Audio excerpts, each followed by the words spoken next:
Hello and welcome to the Boise State Esports Arena for an exciting start of season for Super Smash Bros. In the PEC district. We've got Boise State versus Syracuse, one of the last matches throughout the week that we've been having against them in this district. We're super excited to be here to catch all the action. My name is Audrey Norris. Co-casting with me today is Sebastian Liebper as we catch all the action for this exciting Super Smash Bros. Crew battle. Tonight, you know, as it is the start of a season, we've got a lot of new team information, new setups, and a lot of interesting things to see tonight. So tonight, with the start of the season, what do you think are going to be some key things that we might see from this match? The biggest one, in my opinion, is the proficiency of the newer players in this league for BSU. We have a couple of new roster changes, and I'm very excited to see how they play. Alongside that, this is a chance to set a precedent for the team and keep momentum going throughout the season if they manage to win, especially if they get a clean and fast win. Yeah, especially getting a win in a season not only like gets you that momentum, especially at the beginning, it'll really allows you to kind of establish your presence within it. It's going to be really interesting to see going forward since we've gotten a little bit of a look at the team rosters. We've seen what's going to go on, and something I think is going to be really interesting is that we know that there's a meta in Smash Bros. It doesn't matter a ton. It does help, but it does change a little bit of what we see from the different opponents that we've seen. And, you know, for Boise State, I've seen mirror matchups with like Captain Falcon versus Captain Falcon, Joker versus Joker. But tonight, we might finally see a new mirror matchup that I never thought we would see, which is DDD versus DDD. That's interesting. There's a lot that can go on in a mirror match like that, especially since it's so rare. The main thing I want to see in a mirror match is how they play around Gordo. All the physics of the wonky Gordo and how they interact with it is the most important part. Yeah, DDD's Gordo, the little spike ball that he tosses out is really fun, and I'm excited to see that, especially because the other context is for the 3 years that I've been casting, I have never seen Leodog go against another DDD, so this is finally tonight the chance we might see him get to compete for who the true DDD master is. And speaking of DDD, I think Leodog told me that he wants to go first, so we're going to see DDD starting from the beginning. Pardon me. I don't hear. They're sorry. Yeah. And in addition to that, we can also see a lot of the new matchups as well, the potential that we've got. We've got Donkey Kong, Luigi, King DDD, and Yoshi for Syracuse. And for Boise State, we can see Olimar, Pyramithra, and King DDD. So we can see that mirror matchup is likely. This is what the likely matchups are. We don't know. There is some potential for differences. I know the King DDD also plays Pit sometimes for Syracuse, so we'll get to see kind of a mixture of what's going on and hopefully see some interesting matchups going forward. Are there any matchups within what we've seen so far for characters that you're excited for? Personally, I want to see... Leodog has a lot of experience with an in-state player, J-Muse, for Luigi.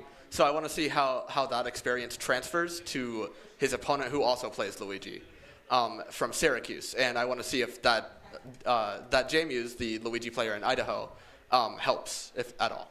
Yeah, I really like Luigi. He's a funny character. I like the animations that they chose for him because he always looks so goofy when he's fighting people.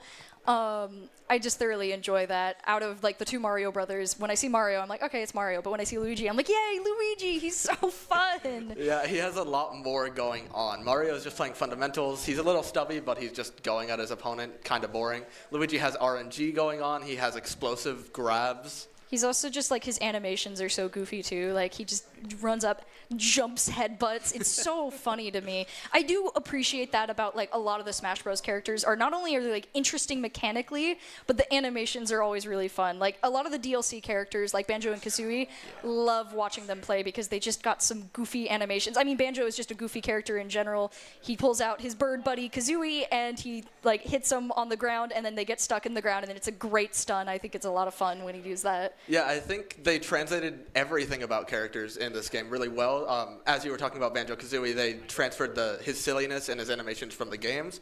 And that's also the case for gameplay. We see a lot of characters, like even Steve. He's building his forts just like he does in Minecraft. Our favorite character, by the way. Don't get me started on Steve. No, I was safe for so long. Yeah, no, Steve. he's back. Yeah, I know. I heard he was back, and I was like, wait. No, the gameplay. Steve is an interesting character. My main thing that I find, like, both cool and, like, depending on the character you're playing against, frustrating is that he does fundamentally change the type of game that you're playing. This is a fighting game, right? You're out there to go brawl, you know, jump up, fight, especially with the formats that competitive plays where the stages aren't as influencing what's going on. You know, he changes the stage. You aren't doing that anymore. Instead, he put up a wall and he's mining behind it, and you're really hoping that RNG doesn't give him the diamond before you can get around that wall. Yeah.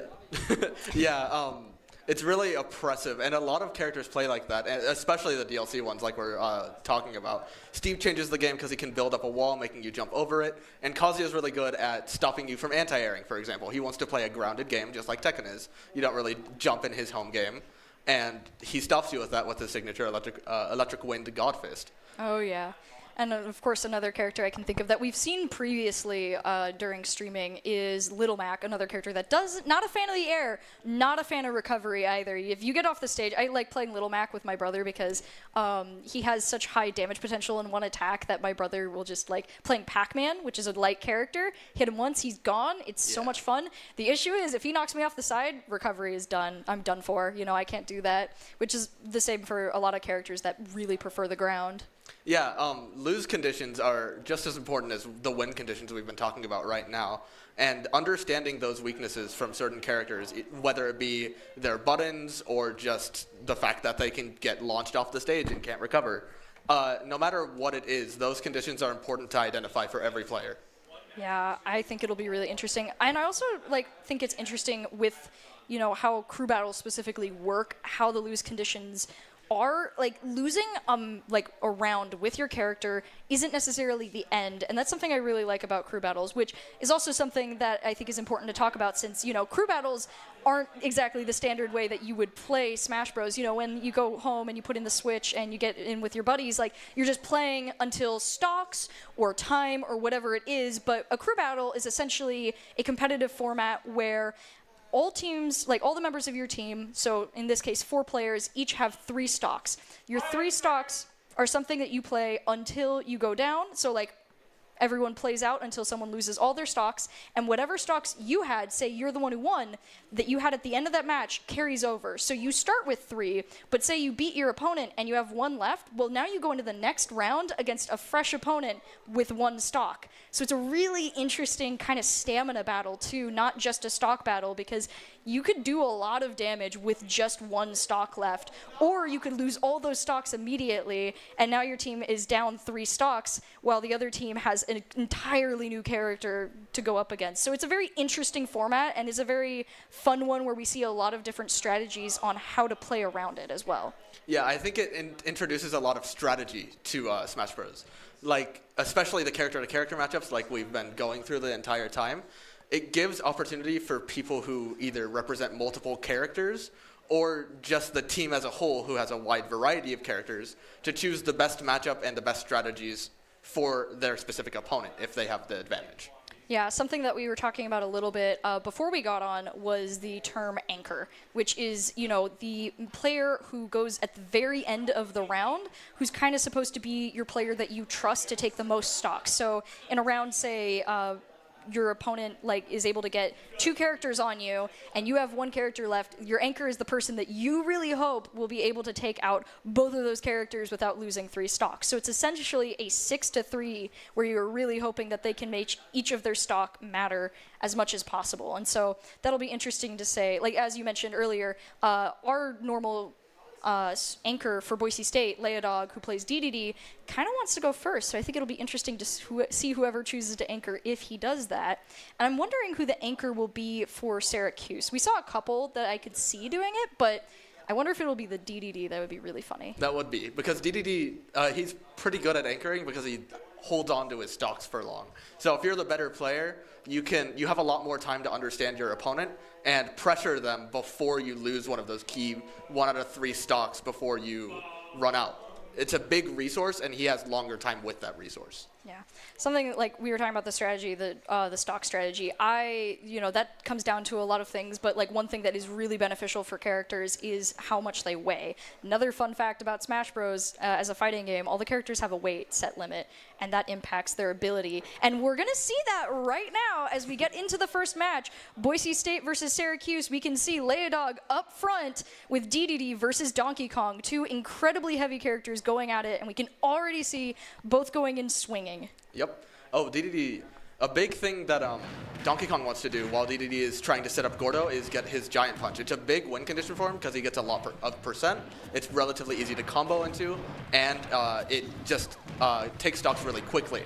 And as we can see, DK has that right now. Now we can already see percentages going up, 53% to 62. Leodog going in with the Gordos, knocking him off the side. He's on the ledge, looking for his opportunity. Leodog is not letting it happen, though. Knocks him out, takes the first stock, 3-2, Boise State side. Yeah, and throughout that entire stock, we just saw an immense corner pressure at the ledge. Gordo is really good. That's one of DDD's best traits. Gordo stops you from moving on the ledge like you want to, and really limits your potential. Yeah, we can see it full force right here. DK gets a grab, amazing throwing him up, launching him into the air, but Boise State able to recover, tries to launch a Gordo, doesn't quite hit him. DK trying his best to dodge him, does get hit though, 65%, 92%. No double jump. Yeah, this is really bad for DK now. He has to go on that ledge, as I mentioned, and it's just a really bad juggle situation at 100% and instantly dead from Gordo. Yeah, another stock loss. Syracuse down to 1. DDD at 3. He's playing the ledge game at 100%, but he doesn't care because he's looking for his opportunity for a quick ledge grab. He gets the goal, but yeah. And here's that vitality, that heavyweight factor from DDD. He's at 100%. A lot of characters would be scared here, but Leodog can just keep on swinging and not be scared for another like 50%. Yeah, Leodog holding on strong here, 100% to 86. Gets knocked off to the other side. Oh, weird Gordo interaction for that. Yeah, the ledges do that a little bit sometimes. Yeah. Now on the ledge, he's looking for, gets him through the map. Yeah. Oh, we'll see. Oh, Giant Punch to swing. Oh, yeah, it doesn't have that much recovery, so he can anti-air as well. 145%. 150. Leodog's got to be careful here as he looks for his next opportunity. DK watching that ledge. Nice shield. Gets knocked off the side, though. He's going to go for the ledge here's really recovery. Scary. Just one hit. Oh, but the grab whiffs, yeah. There's a little bit of a scramble here before Leodog looks for the up air. That will kill. With a nice up air, Boise State able to take the first match, well, first round.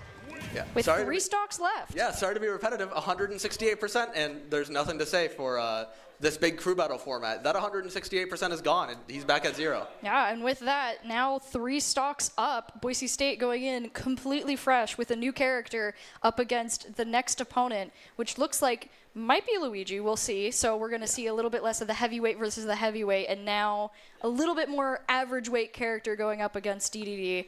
And like we were talking about, this is going to be very interesting. Normally with a crew battle, you hope that before someone gets taken out that they take a couple of the opponent's stocks, so it's not a fully fresh character. But in this case, Leodog is going in completely fresh, fully stocked, ready to go. And like you mentioned, he's going to be at 0% instead of 168. So all that effort DK put in is gone now for Syracuse. So they're going to have to work up to it and hopefully take a couple stocks from DDD or take him out completely. Would be the true hope. Goal. And the big way Luigi, assuming we do see him next, can do that is his explosive factor on grab.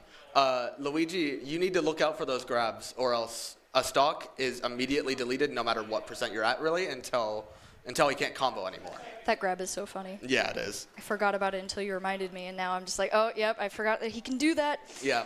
Heavies are really explosive in this game, but you don't need to be heavy. You don't need that vitality to still shred stocks away. Yeah.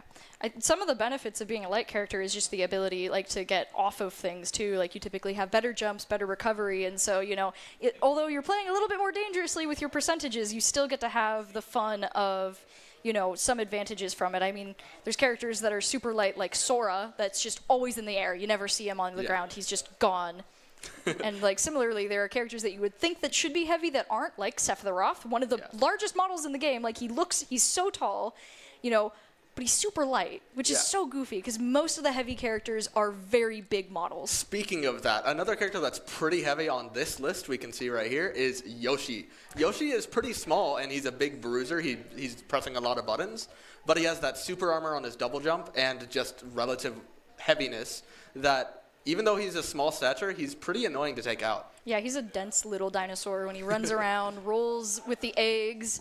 Yeah, he's a fun one too because the way that he can stack damage on people, I've seen it go like you go from like completely fine to just gone with a couple kicks. So yeah, he's one you got to watch out for with his ability to deal damage. He just doesn't have as much range, which is a good way to avoid him. You know, if you don't want to get knocked out by Yoshi, just like don't let him get near you. Yeah. Don't let him kick you in the face. It will not end well. Yeah. He is much more likely to win an interaction when you're up close, especially for DDD, who's our main player right now, than with a sword or a hammer, for our example, where you can just outrange him and make it really annoying for him to even get in his preferred range. Yeah. Indeed. No, I think that's also something that I really enjoy about the way that Smash Bros. Is there are a variety of weapons and ranges that all the characters use. I mean, when you're talking about Sephiroth, he has a very long sword, as in like the length. That is not the type of sword. We have a running joke with that about the sword, but yeah, he has a longer sword. It's one of the ways that I jokingly like, well, if it's Steve, I really hope that you're playing Sephiroth because at least the sword will go through the wall. Yeah. But, you know, going forward, we're going to get into the next match, and it's happening. Faded. Yes. All right. All right, DDD versus DDD. All right. Boise State versus Syracuse. Yeah. Which DDD will prevail? Sorry. Yeah. And it seems like they're waiting up for the timer. There was probably a miscommunication or a neutral start request for anyone who's curious on what that meant. I'm actually not sure anymore. We're having a little fun here before the match starts. You know, Wait, gotta get ready. What? Boise State going to lose a stock. All right. That's all A right. little bit of technical It's okay. issues over Hey. here, but who cares? We're getting our DDD versus DDD, so that will be fun, which Yeah. means we get to see a heavy versus a heavy again.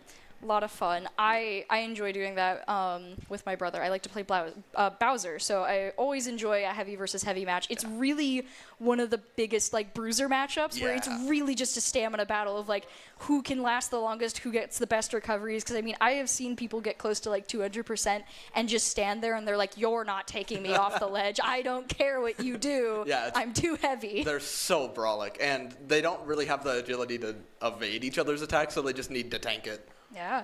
And with that, looks like we're going to try again. We're going to walk out and begin this next match. Boise State versus Syracuse, getting right into it with Syracuse immediately moving in to get 27%, now 42% on Boise State. Yeah, and something I want you guys to look for is the DDD that is above, like if one of them is above the other, they're probably at a disadvantage because it's pretty awkward horizontally for DDD to move.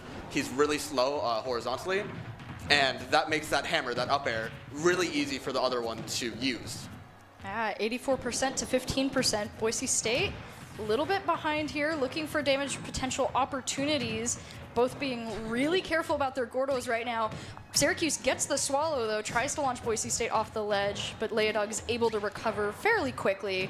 59 to 99 now. Yeah.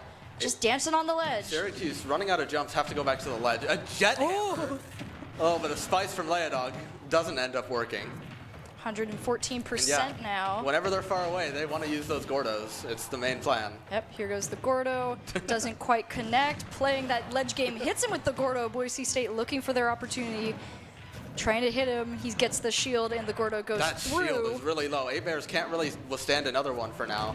Yeah, it gets hit off the ledge again. 129 to 116. Once again, just going to play the ledge game as best they can here. Now Boise State on the With ledge. grab attempt. Oh, able to take the recovery. Gets launched to the other side, though. And that's the Gordo jank we're here for. And as we can see, as the Gordos bounce out, Boise State loses their first stock.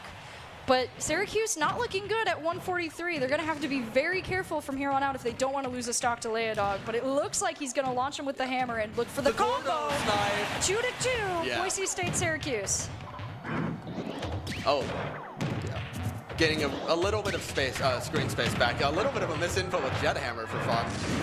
And a lot of scrambles at the corner, which is likely what we're going to see a lot of, because DDD can't really get out of the corner, and he's also good at keeping the corner.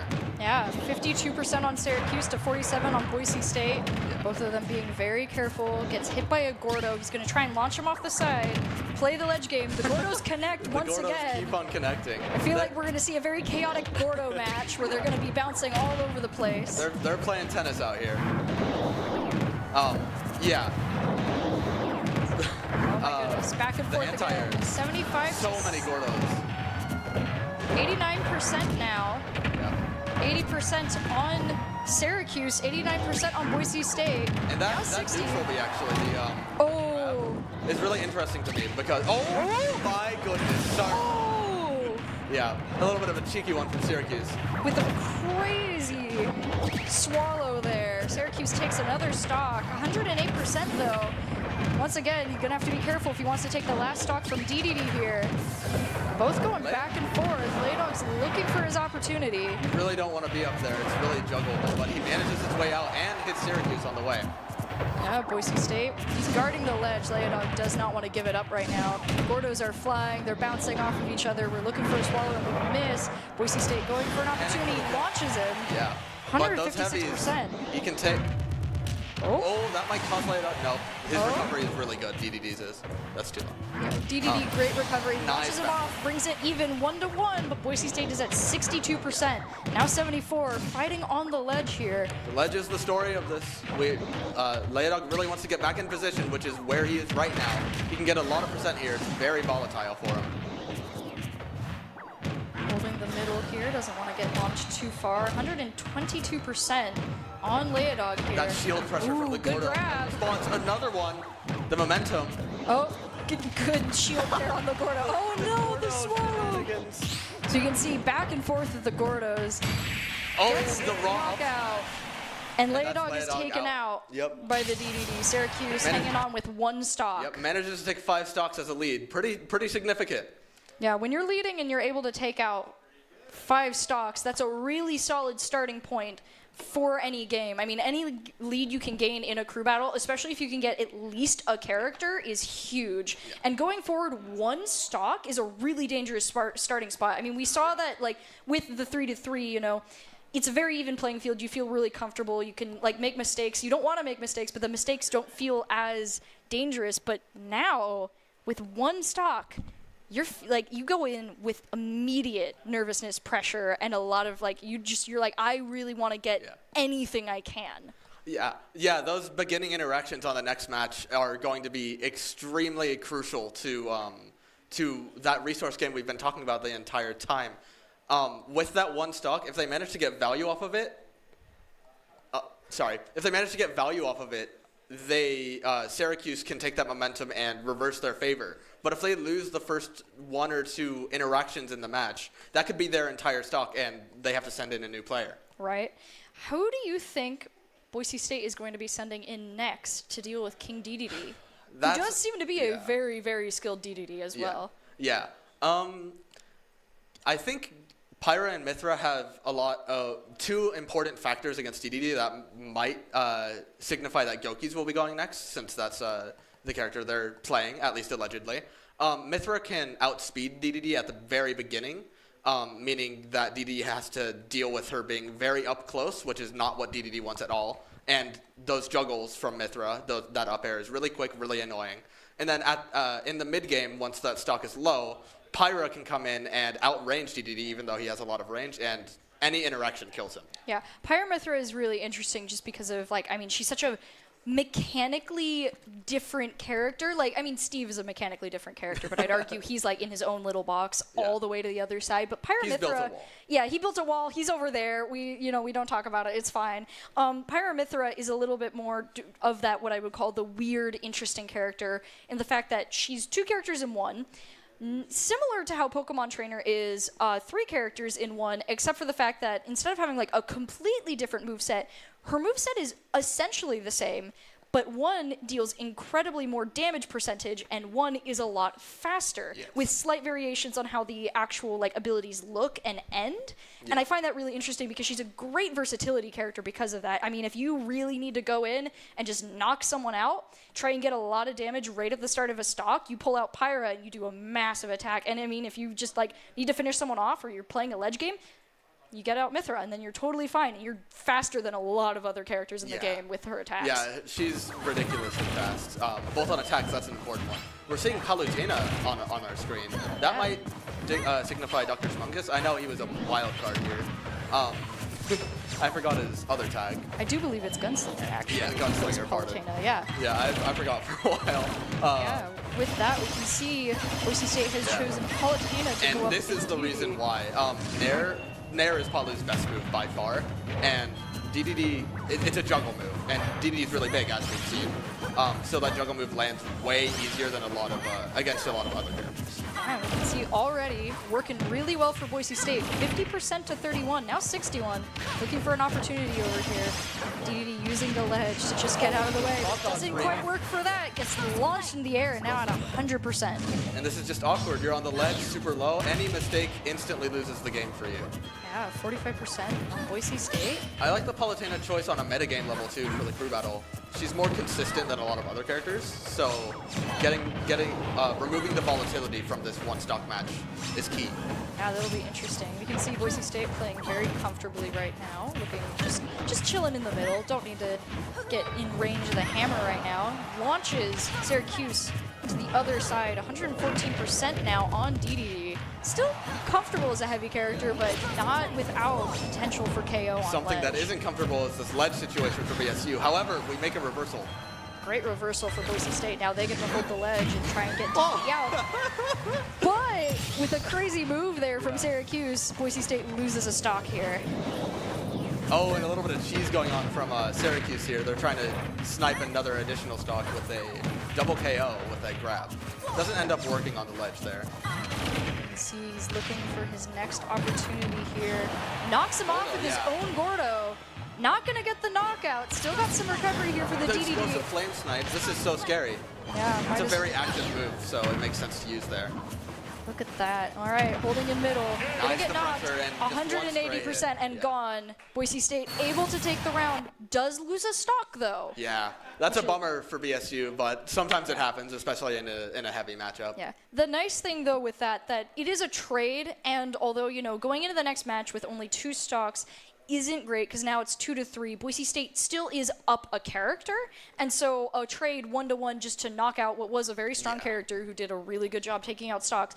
That's never a bad thing. Yeah. So going forward, we're going to be seeing Palutena going up against either it looks like a Luigi or a Yoshi potentially, which could be a really good matchup. Yeah. That consistency I was talking about in the DDE matchup is also a big reason to bring in Gunslinger for that specific game. He is knowing, unless he goes out 3-0, which would be unfortunate, he knows he's going to have to be counterpicked, and it's annoying to counterpick Palutena, especially with their lineup. She's good into most of their characters. Yeah, and she has the benefit of range. Just any of the characters that have really good options for ranged abilities do just have a really great option in crew battles. When you get really low and you just don't want to engage, having something in your back pocket where you're like, well, I don't have to get anywhere near you, especially for these 2 characters, Luigi and Yoshi, who are very up close and personal, it is a great advantage to be able to go, well, I'm just going to stay back here. I'm going to use Explosive Flame, and I'm not going to get anywhere near you, is a really nice thing to have. Yeah. I agree, and joining that is her back air. That back air is armored, so these characters, Luigi and Yoshi, they're going to not only have to get close to Palutena, but also deal with a significant amount of the time dealing with her back air being armored so they can't even attack her at certain points. Mm-hmm. They have to play a guessing game every time they even manage to get in from that range to even hit her. Yeah, I will think it's interesting to just see which of the characters go next. I think both of them do have the opportunity to take out Palutena just from the fact that, Palutena is a character that I would describe as one that you kind of the damage is exponential. Like, you think it goes really slow at the start, but then once a couple attacks land and connect, it is crazy how quickly a stock can be lost to Palutena. And I'd argue that, like, Yoshi and Luigi are very similar in that regard, especially Yoshi. I mean, I was talking about the kicks. Like, I've watched someone just get kicked off the side and then get hit down, and then they're just gone. So, like, I wonder how that will just end up going for this match, if that's the characters that we end up seeing. Just because I feel like these are characters that are kind of runaway characters is a good way to describe it. Yeah, they definitely do run away with the game. Any stray hit. The most important interaction in all of these stocks is going to be the 0% to 0% round start. That will set the pace of every other stock, basically. Yeah. Especially just something that I find interesting, like you brought that up, was like just the tempo of stocks. I think that it's surprising how much the tempo really does get set, just because, especially how much percentage the first person who manages to take out a stock is left at. Like, if they're left around 40 to 80%, that's not great for whoever just lost their stock. But if you leave someone really high up, that can be really nice, because and we've already never see. Yeah, the first interaction is already going place. I guess a little bit of scene transitions there, but yeah, getting into our next match, Luigi versus Palutena. Palutena already taking a massive percentage lead with 48%. Luigi looking for his opportunity that we were already talking about. Yeah, the misinput from the Luigi there. That could have been an entire stock even. Oh, he's starting a combo, trying to get her off the ledge. Palutena sitting on the ledge game here. Luigi knows what he's doing, but Palutena is able to get around it. 82% to 49. Boise State's got to be careful here. A little bit of a roll read there. It doesn't really matter, though. It doesn't end up killing. Just a little bit of percent. And the anti-air. Same move. Roll read and anti-air. Yeah, 115% on Palutena. Luigi's recovery, though, it can only go one cardinal direction at a time. So we saw Gunslinger use that with that explosive flame. Yeah, we're now 73 to 121, playing as far as we can, as we talked about. Yep, the range game is so important here. Just get up a little bit more percent so you can eventually take the stock. Oh, wow. And with that, Boise State loses another stock, with Luigi sitting pretty good. 107 is definitely knockout range. Precarious position, though. Yeah, very Palutena is a great boxer, and Luigi has to get in somewhere on the stage, or he's just going to be stuck 50%. You can see Boise State taking advantage of that right now on the ledge, looking for their opportunity to get the knockout here. And just straight from one ledge to another. The stage is pretty short here, so off-stage game is more important. And yeah. And with that, Syracuse loses a stock 2-1. Boise State still having to play very careful with only a stock left here on Palutena. Racking up some percent for Luigi. A big thing on the percent scores here is that Palutena took a couple stray hits, so those huge grab combos are less possible now, because the knockback is very important and very specific, so the grab combo won't instantly take the stock. Good explosive there. 81% on Luigi. Sitting on ledge here. Boise State really wanting it, you can see. There's a lot of active... the move is very long there, so it'll snipe the ledge grab attempts there. Yeah. 1-1, Boise State to Syracuse. Boise State looking for their opportunity to secure another character lead if they can. Syracuse holding on, trying to bring it back as much as they can. 55% to 23. Yeah. And if I'm Gunslinger, I'm pretty happy with the situation. Any of my combo starters do so much damage, and Luigi can only really land straight hits here. Oh, you can see looking for opportunities on both sides, playing the middle game pretty safely. Palutena going to try and launch him into the air. This is so scary. No double jump. You have to take a risk to get down, and you don't really want to against this in this situation. Oh, that could have been the stock, but yeah. Both on one stock, looking for their opportunities, not wanting to give any ground, make any mistakes. Boise State launches Syracuse to the side. He's waiting on ledge. He does not want to go up there yet. Now they're looking for both of their opportunities here. 81% on Syracuse to 64 on Boise State. And these buttons, the range that we've been talking about, they've been bullying this Luigi for about a minute now. Nothing really scary going on for Palutena, while Luigi has to make his way in. But at any time, with this hit, at any time, Luigi can steal the game away. Oh, 125, almost got launched to the air. If he was a little bit closer, he would have been gone, and he knows it, so he's hanging out on ledge here, trying not to let Boise State get an advantage. Luigi panicking. 131 to 109. Yeah, both universities are looking at these last final interactions for momentum, and the anti-air takes it for Syracuse. And with that, Luigi is able to gain back a character for Syracuse. Boise State still has the advantage. Well, actually, yeah, no, still has the advantage. Yes. But we're on the same characters, so 2-2. Boise State now has to decide who's going to go into the Luigi and try and take out that last stock without losing any more. I'm super scared for whoever goes in. We have a sword and a ranged character in Olimar and Pyramithra, but since the percentages are going back to 0, just a misinput, a bad decision, that's a stock, and you do not want to give momentum to Syracuse in this position. Yeah, as we can see, Boise State started with the momentum, gaining the character lead really quickly, but with being able to take away a stock on a one-stock fight, a 3v1, then that just kind of starts to spell doom for the rest of that, because now you're fighting a 2-3, slowly whittling you down until at this point now, it's now in Syracuse's side to try and keep that one stock and take as many stocks from the next character as possible. And with a character like Luigi, I see it being very dangerous for Boise State here, just wanting to be careful as much as they possibly can to not let him run away with it. Yeah. That's the story of crew battles, to be honest. The life, the stocks, the resources are so important that mistakes are punished, and the characters that can take stocks instantly are the scariest, in my opinion. Even if they're making questionable decisions, if even one of those questionable decisions lands, that sends waves of momentum towards the rest of the crew battle. Yeah, I think another thing that's just interesting with that is how there's such a difference in how all the characters work and their like win conditions. Like a lot of we've been talking about it a lot. Luigi and Yoshi, they're characters that just, once they get the right couple combos, you're gone. But there's other characters that are really just looking for like specific environmental interactions. Like King Dedede loves when a Gordo gets bounced in the right way to just launch someone downwards. And I find that really interesting because when we're looking at it, there's actually a lot of similarities in those win conditions right now. We're not seeing a lot of like variety here. I think Olimar might probably be the most different right now, which definitely. I'm really excited to see because Olimar is such a fun character. Yeah, he's just plucking those Pikmin and sending them at you. He's not really trying to be in the melee range. He just goes, I have a little friend. Let's toss you this way, and hopefully, you will see how it goes. Yeah, and he's an interesting character. I haven't gotten to see him a lot in our season, so I'm excited to see some more play from him. I'm also excited to see some Pyramithra when that shows up as well.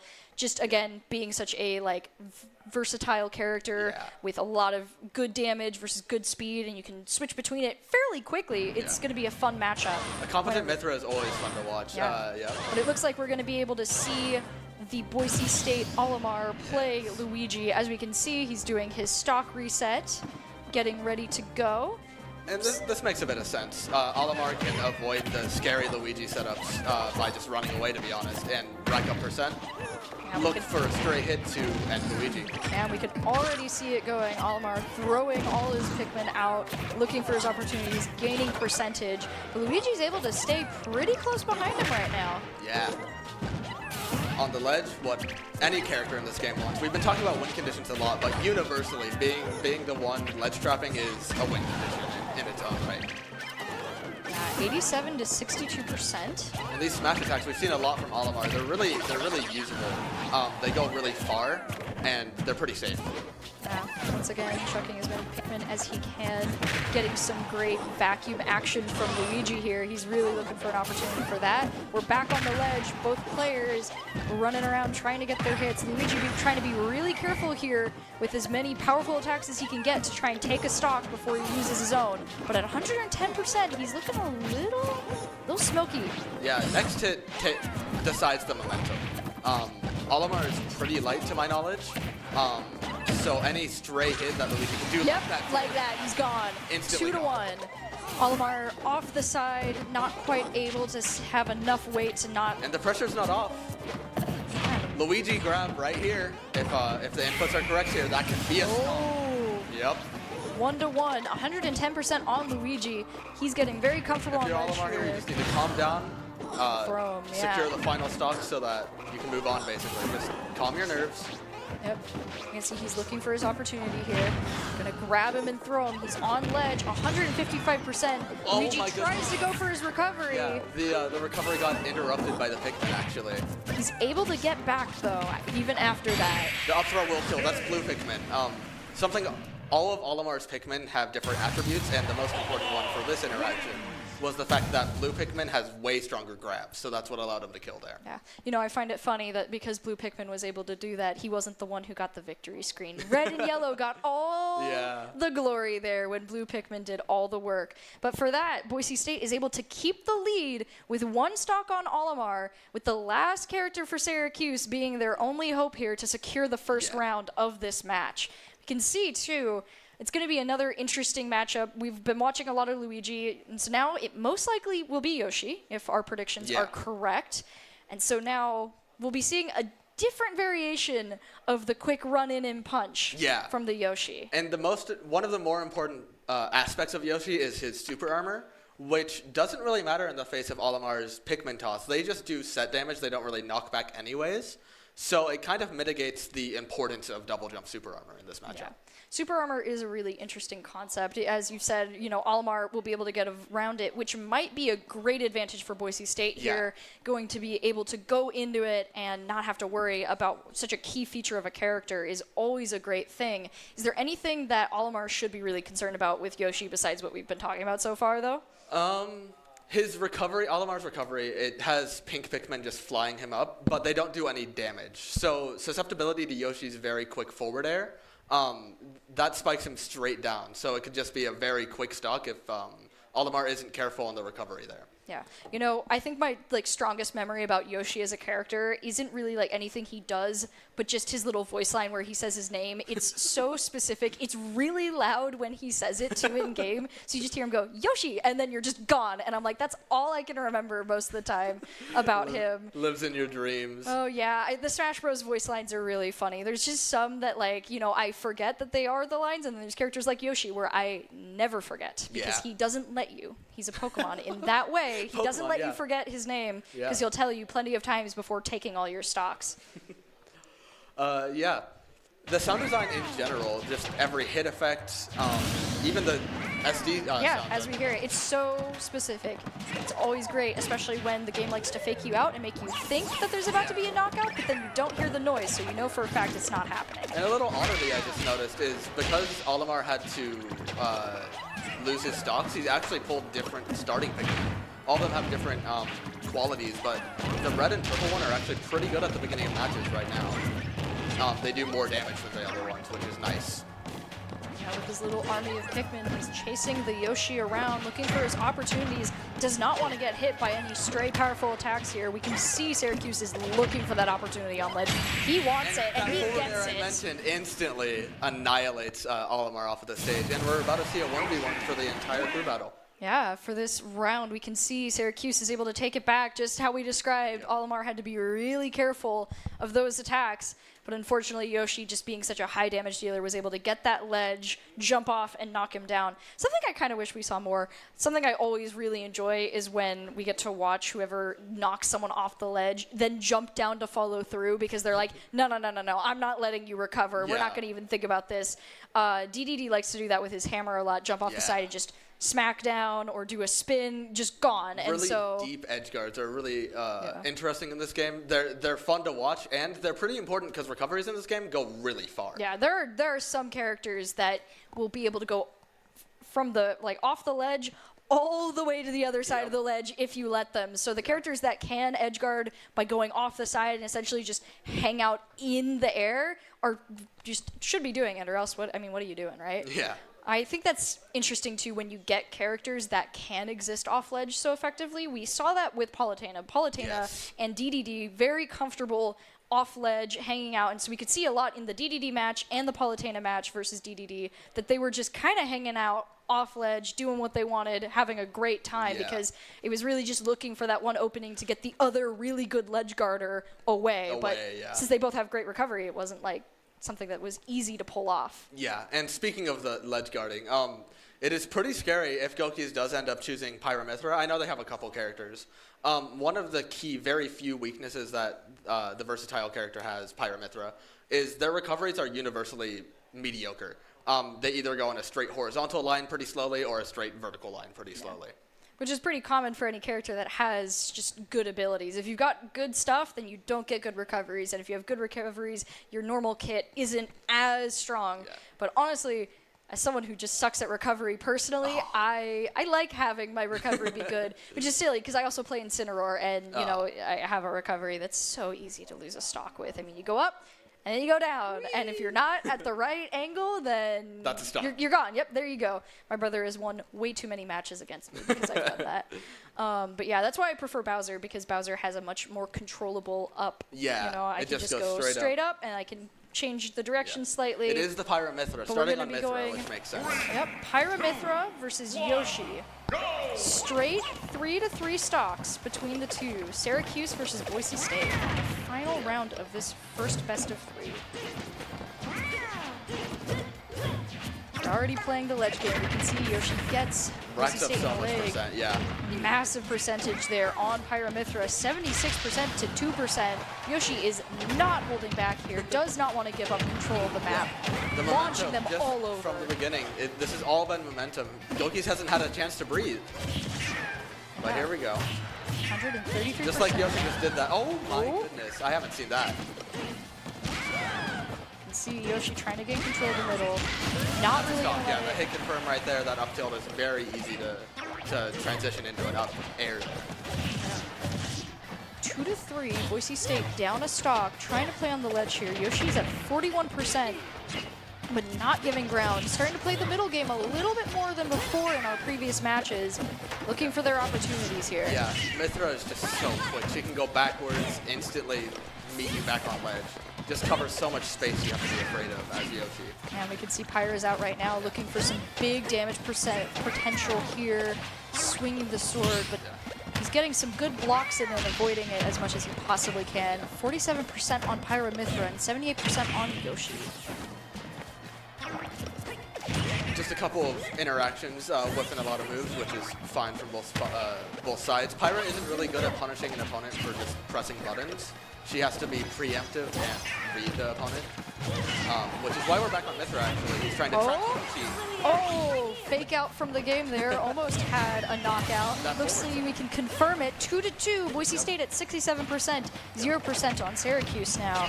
And Syracuse is looking for a stock right here. You can see it. Yoshi's like, all right, you took my stock. The get-up attack went pretty vertical there.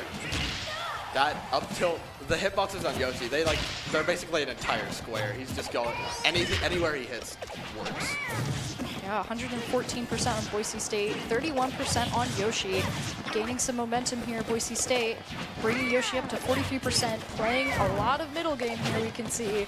Just looking for those opportunities to knock upwards. Yoshi really wants to hit Pyramithra up as far as they can. And we can see it right there. The key 1-2, Syracuse in the lead with 2 stocks. Yep. Pyra needs to make a very swingy interaction here. She's the one to do it. Mithra has to be more consistent. But they really want to stock here, or it's going to tumble down real quick. Yeah, 80% to 7%. Boise State gets a nice attack off on Yoshi, trying to launch him off ledge, looking for that opportunity. Ooh, Yoshi gets a couple good attacks in as well. 109 on Yoshi to 38 on Boise State. Boise State has a really nice amount of damage on Yoshi right now. And the out-of-shield options are important. Pyra doesn't really have that many good ones, so being in shield is a bummer. But Yoshi can just instantly do that in air. It's an all-purpose tool for him. 117%, 77% on Boise State. Nice attack, launching him into the air. We can see Yoshi is getting close to being unrecoverable, but he does not want to let up and tries to get Boise State as high as he can before this happens here. We're playing that ledge game now. Pyra's looking for an attack, brings him to 1-1. He had to jump there. That was a good read, very preemptive, like I said. Only issue is now Boise State is at 106% on their final stock. Final stock for both teams, but Boise State has a huge uphill battle now. You can't really get hit by any straight hit here, or it's just momentum or just an instant death. And there we see it right there. With that, Yep. Almost thought we were getting faked out for a second, No. but the game went for the special knockout. With that, Syracuse takes the first match of this best of three with Boise State.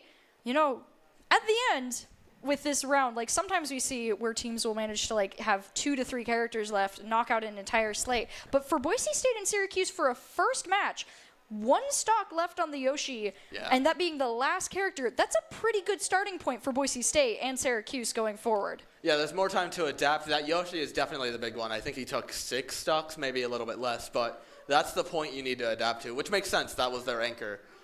So they're probably focusing on that right now.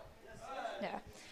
Going forward, too, we also know that as start of the season, you know, you're learning the new characters, you're knowing the players, you're learning the teams. You don't really know who anyone is yet. Things have changed since the last season. And so going forward, now that this first match has been played, first matches are very much just a testing field. You get to see the skill levels, get to see the strategies, get to see the thoughts, get to see how everyone's little quirks play out in the characters. Because although characters have a set type of move, everyone has their preferences. So now that the teams have been able to engage in that first match, we'll get to see how Boise State and Syracuse choose to adapt if they change locations of anchors, who's anchoring, and what's going on. Do you have any thoughts on like how that might change? Yeah, actually, the interesting part you just brought up is that characters are not stuck to one playstyle mostly. They're pretty big tools. We saw that Yoshi fishing for a lot of up tilts into up airs. That's not the only thing they can do, but now that the players know that, they can position around it.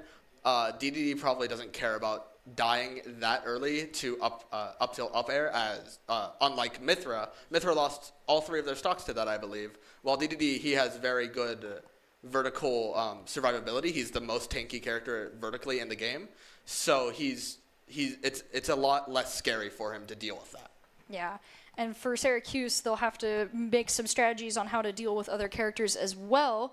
There might be opportunities for changes of location, whether or not Boise State changes their anchor or Syracuse changes their anchor. I've seen in the past, and we can see right here too, at the very first match, Syracuse and Boise State going at it with their 2 heavy characters, looking for their opportunities. We see right now them playing the air game and DDD doing what we just described about using that air game to launch someone vertically against the DK. And you can see here too, DK going, DDD going up against Palatena, Boise State looking for their opportunity. Nice potential here. We can remember, you know, Palatena just launching him from mid too, which is something I found really impressive with that. Is just, you know, such power in the attack that was able to get him all the way from mid, such a heavy character. Yeah. Palatena is really good at those horizontal, and she's pretty good at both directions. Her up air is really good at juggling, so she can morph her playstyle to which side her opponent is weaker to. And as I just mentioned, DDD is very good at surviving vertically, but he's less heavy on left and right. So that's why we saw Gunslinger go for more back airs and more side Bs there instead of the up airs. And we can see here another big play that Boise State was using a lot with Palatena was just trying to get, like, just exert recovery options. I mean, we see Luigi had some good options, good opportunities, but the whole goal of Boise State there was just to try and knock you off as much as you can, reduce the abilities that you have, reduce what you can use until you get launched. But as we can see at the end there, Luigi was still able to prevail, getting a really nice vertical launch onto Palatena to knock them out. So I think it'll be interesting going forward to see how we swap all of these up going forward. Yeah. My prediction is we're probably going to see Leodog chill. He went really well as a lead. He got 5 stocks. He just wanted to read on his opponents. But now that we know their anchor is so scary and that DDD is relatively good at surviving the more scary parts of their playstyle, he'll probably chill and wait for the Yoshi to come out before playing himself. Yeah, I think I would not be shocked if there was an anchor swap. I'd be curious to see if Syracuse chooses to pull up their anchor as well. We could see from a lot of what was going on here, Syracuse did have some really just powerful damage characters that were able to take a lot of stocks from characters like Palatena and Olimar quickly, so whether or not they move any of those characters up, I wouldn't be shocked if they did either, just led with one of the scarier characters. I mean, I've seen in the past, we can see here with this Yoshi exactly what we're talking about, just with the up. upwards attacks, just getting all the vertical KOs. I've seen in the past the anchor go up to the front to just deal as much damage as possible, and that would not surprise me either if we saw like a Yoshi or the DDD go up first and go, all right, we're coming out swinging. Yeah, if they're confident and on a hot streak, which this Yoshi seems to be, they just won a couple matches in a row, they might just want to chill there and keep the momentum, take on anyone, and let their teammates play afterwards. Yeah, give a bit of momentum, continue it forward. Sometimes if you just get into that zone, which can happen a lot in Smash Bros. Too, you just get in that momentum, stock after stock, knocking them out. Sometimes it can be better to just keep that forward instead of chilling out. And sometimes chilling out is the right call. It just really depends on where you're at and how the last match went. Yeah. And it was pretty close, so I don't know if they really want to change their strategy too much. It was just one stock off for whoever won that set, so we'll have to see. The Yoshi might just be chilling, or they might prefer to keep their hot streak going. Yeah, something I want to call out with the instant replay that we're watching here too is just the Pyra Mythra skin. Something I was going to talk about is they're pretty distinct and easy to tell apart, but with this particular skin, they look basically the same. Yeah. If you can tell in the replay here, the difference is kind of it's the hairstyle and the sword is the best way to tell. The sword didn't change colors, so you can tell with like the little bit of yellow that was Mythra. And then anytime there's fire, it's Pyra. But I was like, man, I'm really excited to notice. I'm like, I can't tell who's who unless I like really pay attention. The worst one, in my opinion, is there's a color that swaps their red and yellow. Oh, I know that one. It's so good. So we're seeing Olimar as the start here, and we see that Yoshi, as predicted, he's on a hot streak, so he's going to decide to start it off. Yes, my predictions are on point tonight as we get into the second match of Syracuse versus Boise State, starting with Olimar versus Yoshi, which will be a very interesting matchup as we've already seen these two players face off. Who will come up out on top here as we get 86 to 26. Syracuse currently in the percentage lead. Yeah, and Yoshi is just all over Olimar right now. He doesn't have any breathing room. He needs to get some space, which he just got with that purple Pikmin. Unlike the other Pikmins, purple actually does knock back, which is pretty important. You can see making some headway against the Yoshi. 108%, bringing him up, keeping the percentages as even as possible. Boise State looking for some opportunity here, but gets knocked out once again. That vertical is so nasty. Yeah. Struggling to take out the Pikmin. They're the Yoshi. Oh. That down air takes, 41. He was just at 0. It's a pretty... That's what I was talking about earlier, the powerful kicks. We're now on the ledge. We're playing the ledge game. Fair, yeah. And Yoshi is very comfortable with that, taking another stock from Olimar, sitting at 123%. Olimar's looking for his opportunity. He's tossing the Pikmin. He's getting some good chip damage there. Yeah, and Yoshi might be prone to shielding a bit more here, but it's still scary against Olimar. He has that blue Pikmin right now, so he can end up opting for a grab kill if need be. Oh, gets the knockout, reduces his stocks. Now 2-1, Boise State able to take a stock from the Yoshi. Sitting at 72%, not the best, but nowhere near the worst here for a stock retake. That super armor actually let him lead. Olimar's Pikmin recall gets him at a disadvantage a bit, but he's on ledge, straight. Oh! Wow, that ended up killing. I'm actually a bit surprised on that. Yeah, I think just the amount of percentage that he gained there in that last minute really allowed Yoshi? Yoshi. What is Yoshi? Did you know that he says his name? It's true. I know. I was talking about it earlier and I forgot. Well, with that, though, Yoshi is able to take the first 3 stocks. However, does lose a stock as a result, which, as we were talking about, is actually a really, really good thing for Boise State here. They did lose the round here, but with that, they're now able to go against this Yoshi with 3 stocks to 2. And counterpick priority. The strategy part of crew battles is important here, and they can choose their best matchup into likely their strongest player from what we've seen so far. Yeah, and what it looks like is Leodog is sitting down in the control chair, so we might be seeing DDD versus the Yoshi here. Probably one of the best characters to go up against it, just with such high damage potential for DDD. And the heavy character, he'll be able to just avoid some of the just very quick knockouts that the Yoshi was doing to a lot of the lighter characters on the team. Yeah, and those quick knockouts were forward air and up air. And both of those don't really work against DDD. He's pretty good at surviving spikes, which is that forward air. and he's pretty good at surviving vertical stuff, or like attacks. Typically, one of the easiest ways to knock out a DDD is to knock him down from below, get him down, which is one of the hardest things to do in knockouts. So it's going to be a good position for Boise State if they can pull it off. We can see getting right into the match, Boise State playing that middle game with the Gordos. Wow, the Gordo double trying hit. to get him as much as he can. That's 46 to 41. Wait, what? That's crazy. 2 in a row. We can already see the battle of percentages here. Both players not wanting to give ground, throwing their ranged attacks, trying to get them to bounce off of each other.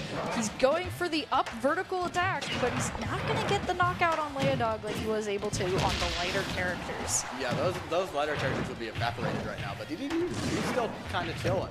Yeah, 115 is not a scary space to be for Leodog, and he knows that, so he's trying to look for his opportunity here to get Yoshi in a position for a knockout, and he gets a nice Gordo hit on him, brings him to ledge.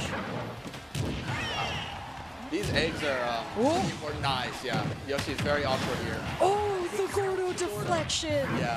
132 to 115, both of these characters taking a lot of damage. Something we've been stating for Yoshi is that his range isn't that good, but the one move in his kit that does have pretty good range is this egg toss, and it's catching Leodog out a lot. Sets him up for the up smash right there. Yeah, we can see Leodog lost a stock there. 2-2 now even, but Yoshi might lose a stock, but he wasn't just yet. Leodog looking for his opportunity. He hits him up, knocks him out using his own vertical attack against him. 1-2, Boise State still in the favor of getting the match here. We might see, though, if Yoshi is able to get enough damage on Leodog and knock him out. 66, 78, and 88. So scary for Leodog just to lose a single interaction. He just gets juggled so quickly. 108% on Boise State, 15% on the Yoshi. The ledge game is looking scary right now. Hits him with a Gordo. Nice way to gain some space on the map here for Leodog. Gets back to middle, wants to be as safe as he can, but gets knocked upwards at 135, I think. Yeah, it doesn't matter who you are. If you're DDD or if you're Jigglypuff, you're dead there. Yeah. 1-1 now. Both teams looking for this knockout, and they want it. And we can see Boise State trying to gain some momentum here. Knock him out, bring him to 80%. Yoshi trying to get some good damage here on Leodog. Toss. 98% off ledge. Leodog's looking for his knockout. Prevents the Gordo by throwing an egg at him too. Yoshi is doing a great job deflecting, but he's gonna get knocked off ledge again. Will Leodog get him with the Gordo? Egg toss. It keeps on interrupting anything Leodog wants to do. And suddenly he's what? And with that, 131% on the Yoshi, but he's able to take Leodog's stocks and knock him out. Yoshi is just kind of on a run tonight. Yeah, he's not willing to be knocked out. And he's still holding on to one, and we've seen every interaction with him. He just keeps on taking stocks and damage and momentum. He will not stop. Yeah. Unfortunately, that is something that Leodog has definitely had issues with in the past. Gordos are so important to DDD that once they get neutralized by something, especially another ranged attack that can be used similarly, it makes it very hard for DDD to work around that character. And we could see Yoshi just changed up his strategy completely to deal with that and to try and prevent the Gordos from getting too nasty. I do appreciate that we did get that one nice Gordo at the beginning, the 2 double hits. Yeah, that was insane. So I haven't seen that crazy. before. I know, when it bounces just right, and so it bounces, it hits, Yeah. and then the character bounces and hits again. It's really good, and I appreciate that we got that one nice Gordo that launched him off ledge and allowed for Leodog to get a nice little counter and hit him off and just keep him off ledge, which is the goal of any, DDD with Gordos. And now the situation's pretty tough for our remaining players. The important part to remember about crew battles is once you get past a big threat, if the rest of the team is less threatening to you, especially since our BSU took their stocks relatively easily in an efficient manner, pardon me, if they manage to take this Yoshi away, they could steal momentum right away and just take the set. Yeah. A big question is just going to be whether or not this Yoshi can be taken out quickly. One stock, they've proven that they are really good with one stock and that they will hold on as long as they can. So we'll have to see while we do our stock reset really quick. See it if under the line. Palutena's range will be the solution. Even though we know Yoshi does have the one range attack, will Palutena's just ability to deal with that be the deciding factor here? Instantly getting up close, a little bit of a juggle. Something important about Yoshi's disadvantage in these juggles is he only has one thing, that big double jump. If he runs out of that, he's basically toast. Yeah, we can see Boise State looking for those juggles, trying to knock Yoshi off ledge, and we can see damage potential just rivaling Yoshi's and how quickly, already up to 99% on ledge, with Boise State chilling at a nice 47, taking some damage from Yoshi here. But Yoshi's in now. Oh, nice. Gets him away. Oh, 110 to 47. Knocks Yoshi away. Boise State is just not letting it happen. They're like, no. This isn't how this is happening. Yeah, you got to build a great fortress here, or else he's just going to steal that momentum, as we've seen. Just one interaction, one nair, one ledge trump, anything is so scary for Gunslinger here.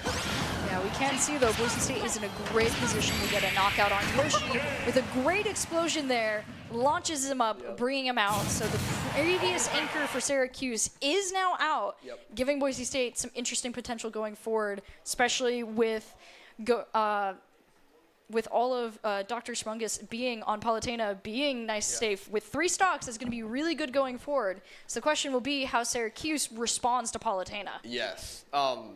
He needs to steal some extra credit here. He needs to take that stock and then basically account for an extra player for BSU if he wants to put Boise State in the lead here. Yeah. This is the great stock game where you have to look at it and go, how many stocks can I make my stocks worth? Because every stock you can take out means that every stock that you then lose doesn't have as much like diminishing value. So the hope here is like how many can Palutena take out to make it much easier for Gokis at the end to clean up, or not even let Gokis play, which is hopefully that's the goal, right? Yeah. To try and get away with as little characters actually playing as possible. But with that King DDD and Luigi, it'll be very interesting to see how many stocks they can take from them and whether or not they're going next or they're going to be waiting. So I'm wondering if Donkey Kong will be next just to see if they can get some chip damage onto Palutena, especially because Donkey Kong didn't end up playing Palutena last time. So it's a completely new matchup. It might work out for them. Donkey Kong is a pretty close character, like close range, so have some struggles, but he is really good at locking people down. Yeah. And that back air, he has, he's relatively close range, except for his back air goes like half the stage, so he can try and contest Palutena. Yeah, if you're anywhere but middle, you're not having a fun time with that back air. So, yeah, going into it. And something interesting with the large sample size, for the remaining stocks that BSU needs to chew through is you can't really go gambling with your stocks unless you're just confident that the percentages are good in your favor. If you take even something that would typically be good, like a 70% odds in an interaction, if you hit those 30%, since you need to win so many to win the stocks over, you might just lose BSU the entire round. Yeah, but it looks like we're not going to be seeing the matchup that we were expecting, and we're going to see a character swap to Incineroar. I'm not complaining. I love this character. But Palutena is going to have an interesting time. We'll have to see how this goes for Syracuse as the new character brings new opportunities and new matchup potential. So 46 to 41, both teams staying pretty similar percentage-wise so far in this match. And all Gunslinger wants to do is keep this cat on the ledge. It's the story of the crew battle, it's the story of consistency. We've mentioned Incineroar's recovery isn't that good, and it's for a point. He is very scary when he can actually hit you. And already we see a knockout there for Boise State on Palutena, launching him into there, getting him out. 2 stocks now on this Incineroar. A nice just 70% on Palutena. For going up against an Incineroar, that's a pretty nice spot to be unless he manages to get you with his side B. Yeah, that side B is the story. That's the game changer for him, and he's just going to go gambling. He has the stocks. Syracuse has the stocks to gamble here, so if just one little misplay from BSU can take their odds of winning drastically. Yeah, we can see he's trying to go for a lot of ranged attacks here. Doesn't really want to get up close with the cat. He is a wrestler after all. Don't let him grab you if you can help it. 85 to 70%. Boise State's got him on ledge again, looking for that opportunity. He's just kind of chilling there, right? You know, that's a little scary, but you know, if you can get someone else off of ledge with you, that can be very fun. 85 to 79. He gets him. Oh, he messed But he up. does. Yeah, the execution. That's so good. The timing is a little wonky on that since you have to hit B and then time it again, but it's devastating for Syracuse. We'll take it. Yeah. 102, 114 now on Incineroar versus Palutena's 84%. Been able to just chip damage away this Incineroar. And something interesting is how that side B was connected. Palutena is staying very high in the air, using super jumps or normal jumps, just trying to evade Incineroar as much as possible. And it's Incineroar's job, which they succeeded in, to snipe those jumps. Yeah, the danger of that will be you can avoid as much as you want, but you'll get the knockout eventually, especially in Palutena's case, knocking out, bringing Incineroar to his final stock, sitting at 118, which for Palutena you can work with. Yeah, just keep on using that back air, take the nairs. He's already at 70, right? And we just need to talk about the consistency from Gunslinger here. He has his percentage in interactions won is ridiculous. He's won 90% of the choices that both players have tried. See, 100% on Incineroar. Ooh, gets another attack off. Could be a stock depending on how this ledge recovery goes. Palutena able to get around, avoids the grab. Out of there. Dangerous hug. Fair does not kill. One more chance for Gunslinger to keep that third crucial stock. We can see dancing right now. Does not want to get near Incineroar. He is playing so carefully. Yeah. You can see Incineroar wants the stock. That's going to be it, though, as Boise State gets launched off the side, loses the stock, but still has the advantage in the match, especially with Incineroar at 100%.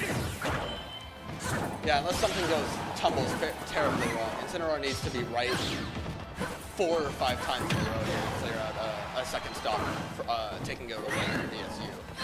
Gets the recovery, but Palutena timing that perfectly. Yep. Knocks him up, knocks him out. Palutena is able to take the match. That's the UFC took 2 of our players, and now we're back to 2-2. It's just a stock deficit. Yep. Per just how that goes, you can have the momentum at the start, but it can be carried away just as one character has a bad matchup against the other. Yeah. As you can see there, you know, Incineroar going into it has some really powerful attacks. I do love Incineroar and just how he works. He's got the really fun revenge mode where if you manage to just time it right, I'm actually shocked he didn't go for it. I didn't really notice him do that, which was kind of surprising because for those of you who don't know, if Incineroar manages to time it right and gets hit by an attack when he hits his own down B, he will get a damage increase, a really significant damage increase. Very scary. Which, if he tries to use his kind of ring out ability that you saw him try to use on Palutena, it's almost a guaranteed knockout if you get the time. Like, it's just so much damage. And so Incineroar is really fun like that, but his big issue is that he's not ranged. Like, once again, he's not ranged. And we talked about, like, you know, oh, well, Yoshi does have one ranged attack. Incineroar really doesn't. His longest attack is that ring out where he goes with his side B and he kind of launches forward, but it's only one direction, it's not very fast, and it's really hard to do well.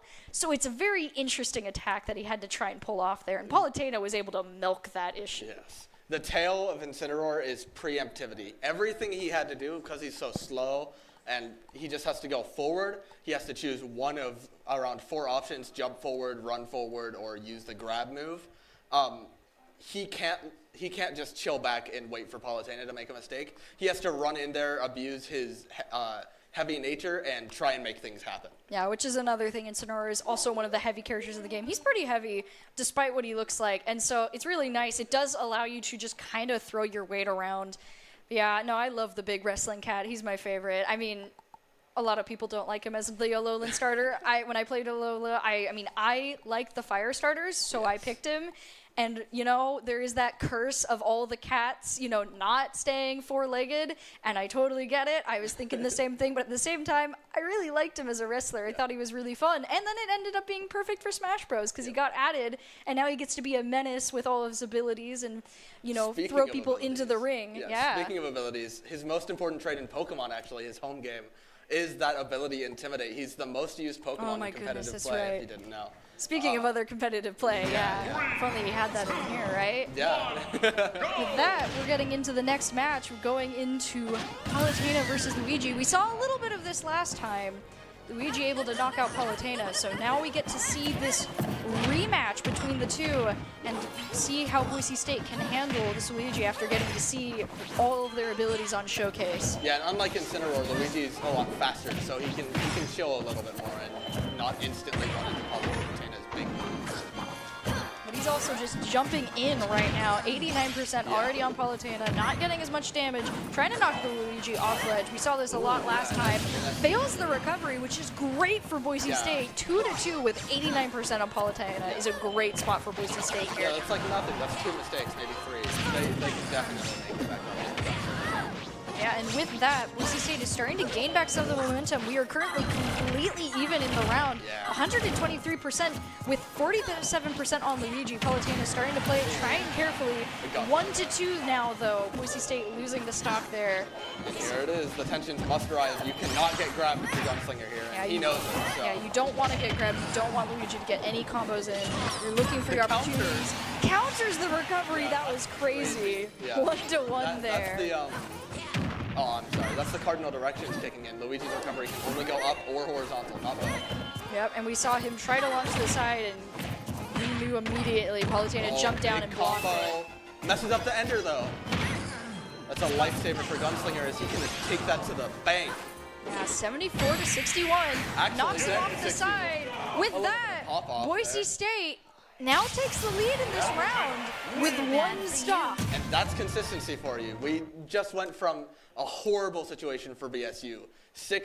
9 stocks for Syracuse down to 6 for Boise State. And now look at it. We're 4-3. Yeah, with King DDD as the anchor, not for Boise State this time, but for Syracuse. So we'll have to see how Boise State is able to handle their 4-stock advantage against this DDD. We didn't get to see him a ton, but what we did see, he was a pretty powerful opponent. Yeah. So we'll have to see how they choose to handle him with Palutena and Pyramithra.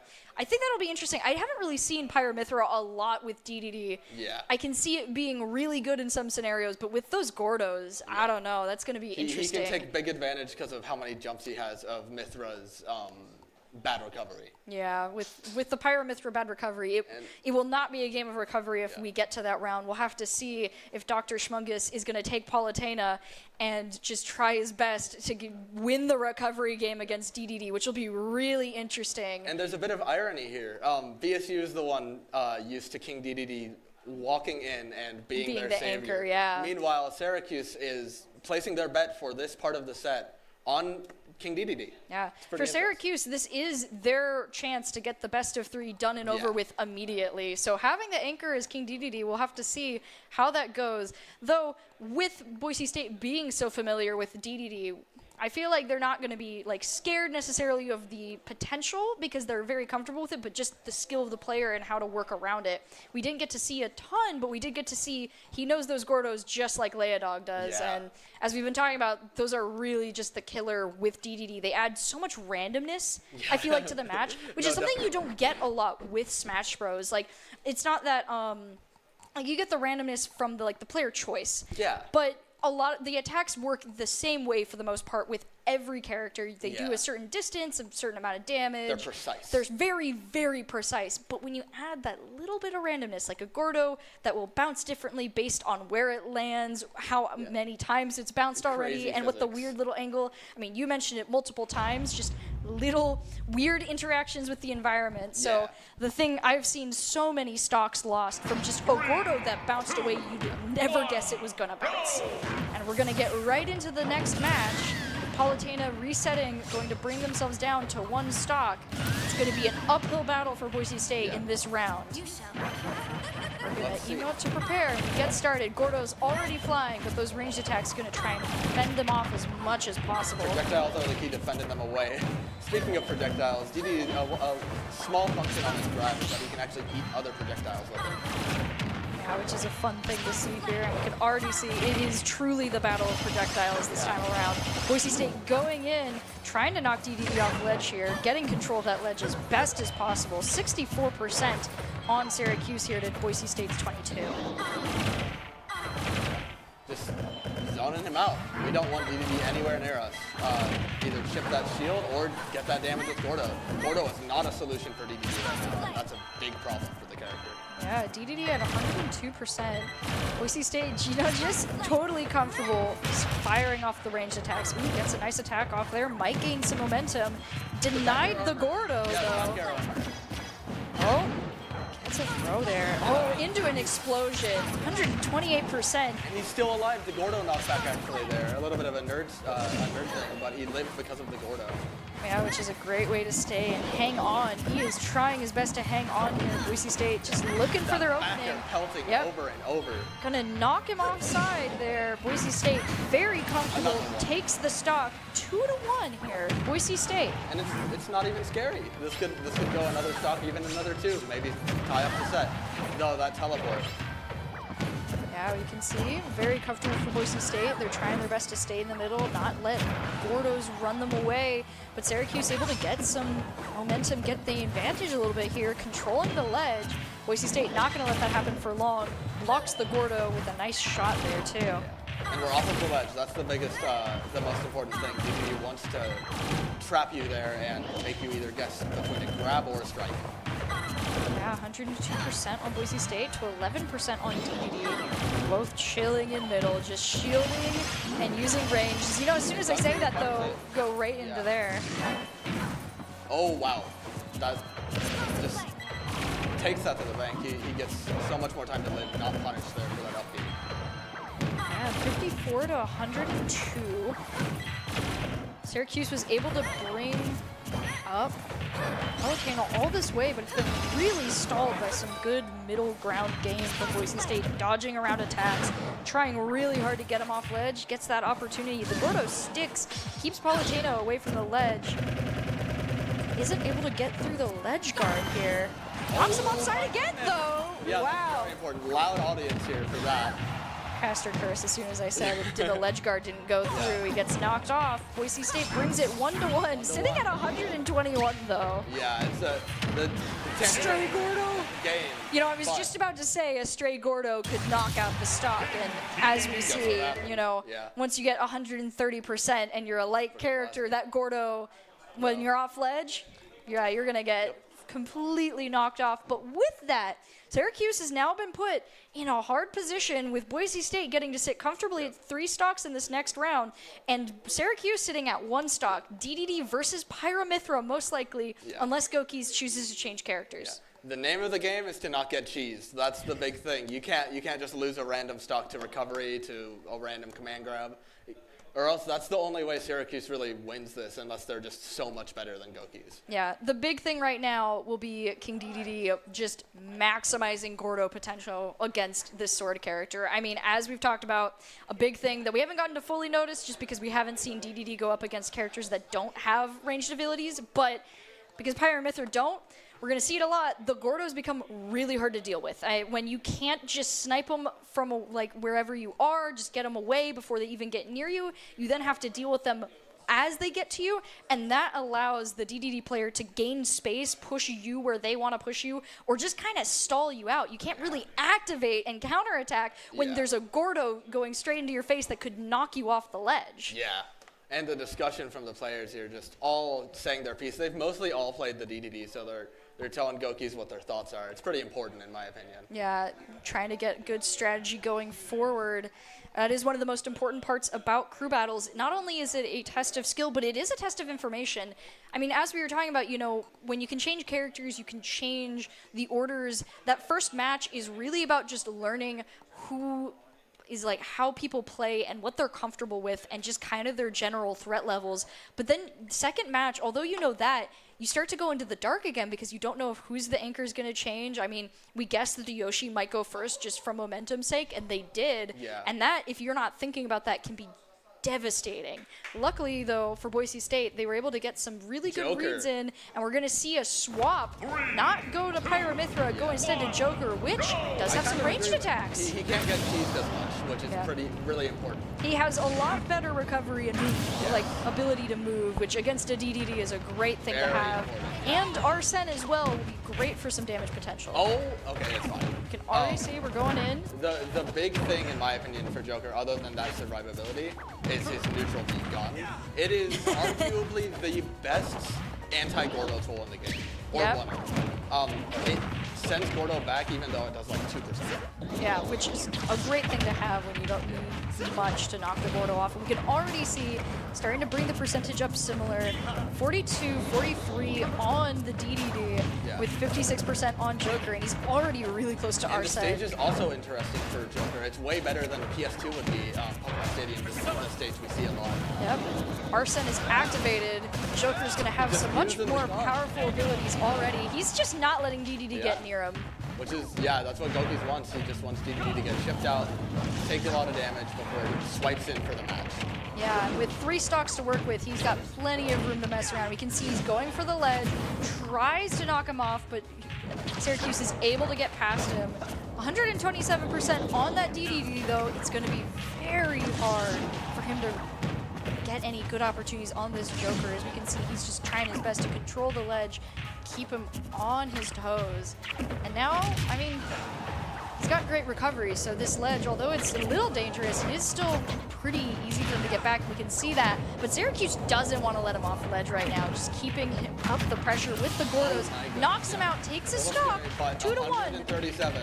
Yeah, but as we said, Boise State's got 2 stocks to deal with, and Syracuse has 1, and they don't need to save them for another round. It's all in. Yeah. And with that, Boise State is able to turn it around, bring it 1 to 1. 1 to 1. Bringing it to the 3rd match of this best of 3. They do not want to lose immediately in this. I mean, this is the first match of the season. You gotta keep your momentum up for the rest of the season, which means winning this one, which they are showing their determination to do so. Yeah, and with a great character swap out, it was able to give them much needed variety of play against that DDD. And now with 2 matches under their belt, both players are going to be looking at both teams and all the players are going to be looking at this and have some really interesting thoughts. I mean, I feel like it was a lot easier to guess what Syracuse was going to do with bringing the Yoshi up last time, but now I feel like it's kind of reset in a way where it's like, okay, we really got to think about this. We have to be super careful. And now there's a lot less momentum going on here. The momentum's kind of been stopped. It's been brought back to 0. Quick break. So and that means the first player versus the first player. I don't think we're going to see Yoshi again. It did not work. He's going to probably go back to anchoring. Yeah, he's probably going to wait for Leodog to be forced out before having, because he had good matchups into the rest of our players, but kind of fumbled against Leodog. So I'm assuming Syracuse is going to wait until he's already been used. Yeah. It'll be interesting to see where the anchors end up choosing to hang out for both teams this time. We've already seen, at this point, we've seen a lot of the characters matched up against each other. Just a lot of really powerful characters. I think the biggest thing right now is that Boise State has a lot of light chip damage characters, and Syracuse has a lot of heavy hitter, high damage potential characters. Yeah. So that's going to be a big determiner here is who goes first, I think, will be pretty impactful for this next round because whoever gets to set the momentum really gets to control it going forward and kind of force the hand of the other team. As we kind of saw with the last match, Leodog had his hand forced by Yoshi coming out when he did, and so it caused Boise State to have to pull their anchor forward and use all their stocks to reduce the Yoshi to a defeatable point, and that's not something either team wants to be the victim of right now. And so big question will be I don't know, who do you think might be the first 2 we see come up here? I think we might see the Olimar player versus, honestly, either of the grapplers of Luigi or Incineroar. I think they're both going to, those are the players who have taken the least stocks, and I think they're going to use that in a strategical manner to know how to counterpick the next time, whoever wins. Do you think Incineroar is coming back out? I'm curious about that. Maybe I think Incineroar was a bad matchup into specifically how Gunslinger was playing. It's definitely the player's choice. I think both of them would have worked versus most of the play styles we've seen. It's just that Palutena stopped all of the preemptive attempts from that Incineroar. I think the issue definitely right now with DK and Incineroar is that they're both characters that really have to think about it and really have to try and catch you off guard. And Palutena is so fast and so ranged most of the time that, like, at this point, you know, what are you going to do, right? When one of those characters comes up and you have all of those issues. It's going to be a very interesting spot for them, I think, with that. And so we'll have to see how that goes going forward. Pardon me. But yeah, I'm excited to see it, and it'll be pretty fun for all of that. Sorry for the. Yeah, and I think I'm excited to see if we maybe get to see the DDD mirror matchup happen again. I mean, I think that it's only fair that it gets to happen Thank you so much. more than once, you know? Give both players a fair opportunity. So we're going to do a little bit of a commentator swap as well for this final one match. We've got, you know, once again, setting the stakes, Boise State, Syracuse, both 1-1 in this best of 3, the very first match of the season, right? So this is the testing grounds. We have Lucas joining me on the stage now for this final match. We were talking about matchups. We were talking about the characters we've seen. Any thoughts now joining us on stage? You know, actually, the Joker swap, I wasn't really expecting that. He was supposed to, that player played Pyramithra in the first matchup, but him swapping to Joker kind of made sense because he wanted to basically play Palutena's game of play ranged with DDD, don't engage with him, don't touch him, don't be anywhere near him. Yeah. Because if he gets touched, you know, he's gone, yeah, right? DDD's kind of just that heavy. Yeah, so we'll have to see as we go into the next round. Just looking at all of our opportunities for characters, we've seen that there's some swap outs. We've seen that some people will swap. I've heard, you know, that King DDD might also be solid with Pit, so I'm also wondering if that might happen. We've already seen a couple swap outs. Incineroar, you know, DK. We'll have to see if they choose to do that. I mean, Incineroar and DK seem like they'll have similar advantages going into it. That completely threw me off guard. All right, I'm actually really excited to see this. So instead, once again, we're going to get another completely new character, Olimar versus Min Min. Now, Min Min's a really interesting character and really good, I think, for this with Olimar, with so much range. You can already see those powerful attacks from across the stage, bringing Olimar to 57%. Yeah, right off the bat, Olimar is at a disadvantage. He's got a percentage deficit, but I mean, Min Min's kind of a light character, so he's definitely able to come back. 84 to 29. Min Min just sitting in middle, as Min Mins do, you know, using those powerful ranged attacks to knock as much percentage damage into that Olimar before the Pikmin can get him. 102 to 78%. Boise State hanging on strong, but definitely getting a little scary for them with Olimar being so light. You can already see almost a knockout. It's a little bit of a fake out there. Olimar's able to recover, gets to ledge. Min Min is just fiending for that, though. We can see right there. Once again, another knockout. Olimar is just holding on for dear life right now. Oh, and Min Min is at 111 off of one attack. This match is definitely a sprint, not a marathon. Oh yeah, no, as quick, these characters are gonna go like as fast as they can with the percentages. Both characters are light. I mean, Min Min has the opportunity to swap between. We can see, you know, their fists swapping out, and we can see right now with the ledge, they're looking for their opportunities, but both characters have so much damage potential. They just have to be really careful here. Min Min, I don't know, dancing on ledge like that, yeah, is gonna get you knocked out. Bringing it 2-2, Boise State and Syracuse even in stocks here. Min Min looking for those attacks on the Olimar, but he's able to recover and get back to middle of stage. Olimar at 83% to Min Min 6. That's rough, but definitely a gap that's capable of being closed. They're kind of playing for that first stock. They felt each other out. They're like, okay, where are we standing here with this new Min Min character? So yeah, very chaotic, but now we're getting a little bit more familiar with the playstyle, so playing a little bit more carefully. Boise State at 124, not a great position here with Min Min looking at that ledge, looking for their opportunities, tries to get a knockout, succeeds, no fake outs this time, 1-2 in Syracuse's favor now. Min Min has played a really good ledge guard game. Now BC's down to 1 stock to Min Min's 2, or Syracuse's 2, excuse me. 40% on Olimar to 29 on Min Min, 35. Yeah, 63 to 53. Min Min holding that mid strong, trying to knock Olimar off, get an opportunity to prevent the recovery. Olimar just not letting it happen, throwing out some Pikmin. Get some nice Pikmin play here too. 98%, 108, getting launched off again. We've seen this before, and unfortunately, Min Min gets the last attack off there, knocking Olimar out of the running.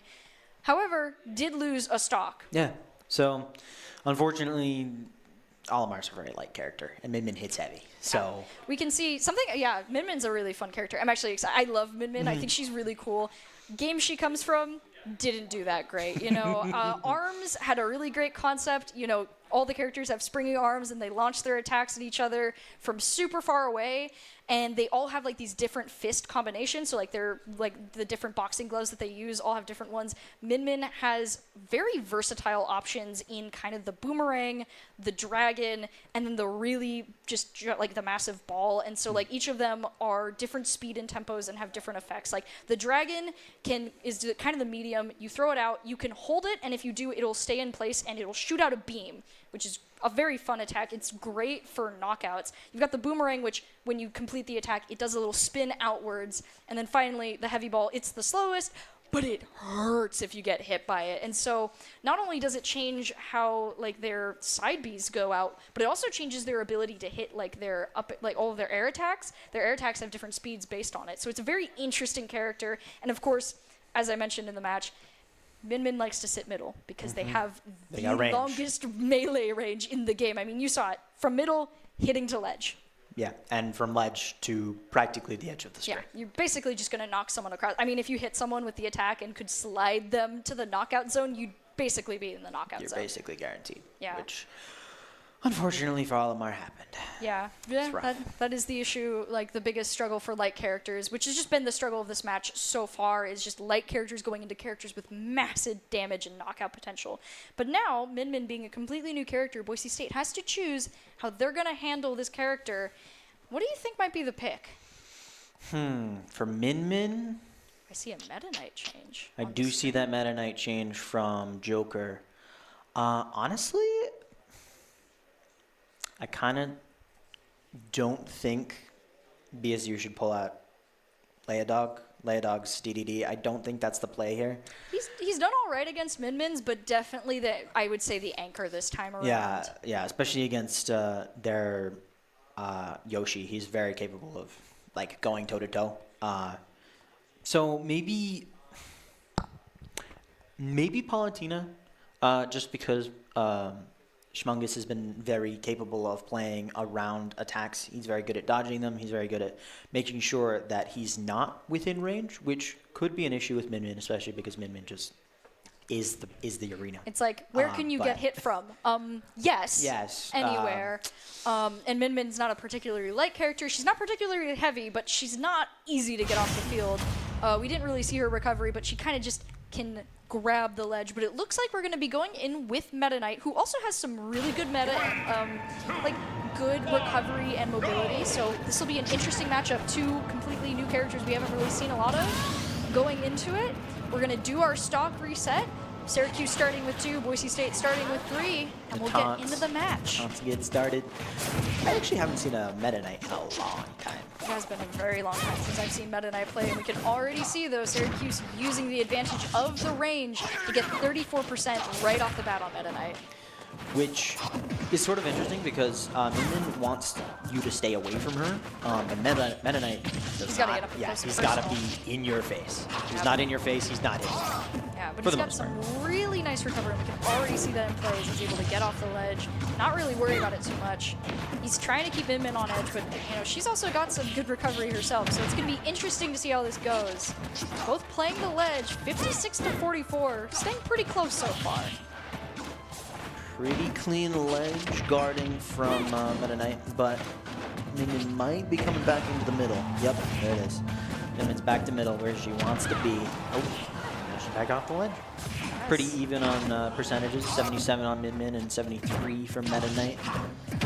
Both of these characters are a little bit slower in how they accumulate damage. We can see that at play with not a huge difference, unless of course you switch to the fist, Caster Curse once again. We can see there Great read from Syracuse as they managed to take the first stock of the round here. 2-2 even, 83 on Min to 30% on Boise State. Great spot for Syracuse to be right now. That big charged attack right to the face really doesn't do wonders for your stocks. You can see the ledge game back again. Both teams, though, having such great recovery. It doesn't last for long as they go run around middle, trying to look for their openings and opportunities. 93-57, Min getting some good damage on Meta Knight as he's just trying to hang on here.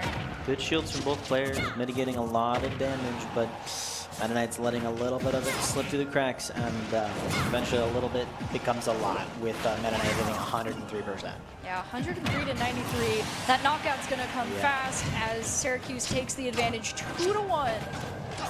Meta Knight has to play very carefully now if he wants to take this stock from Min.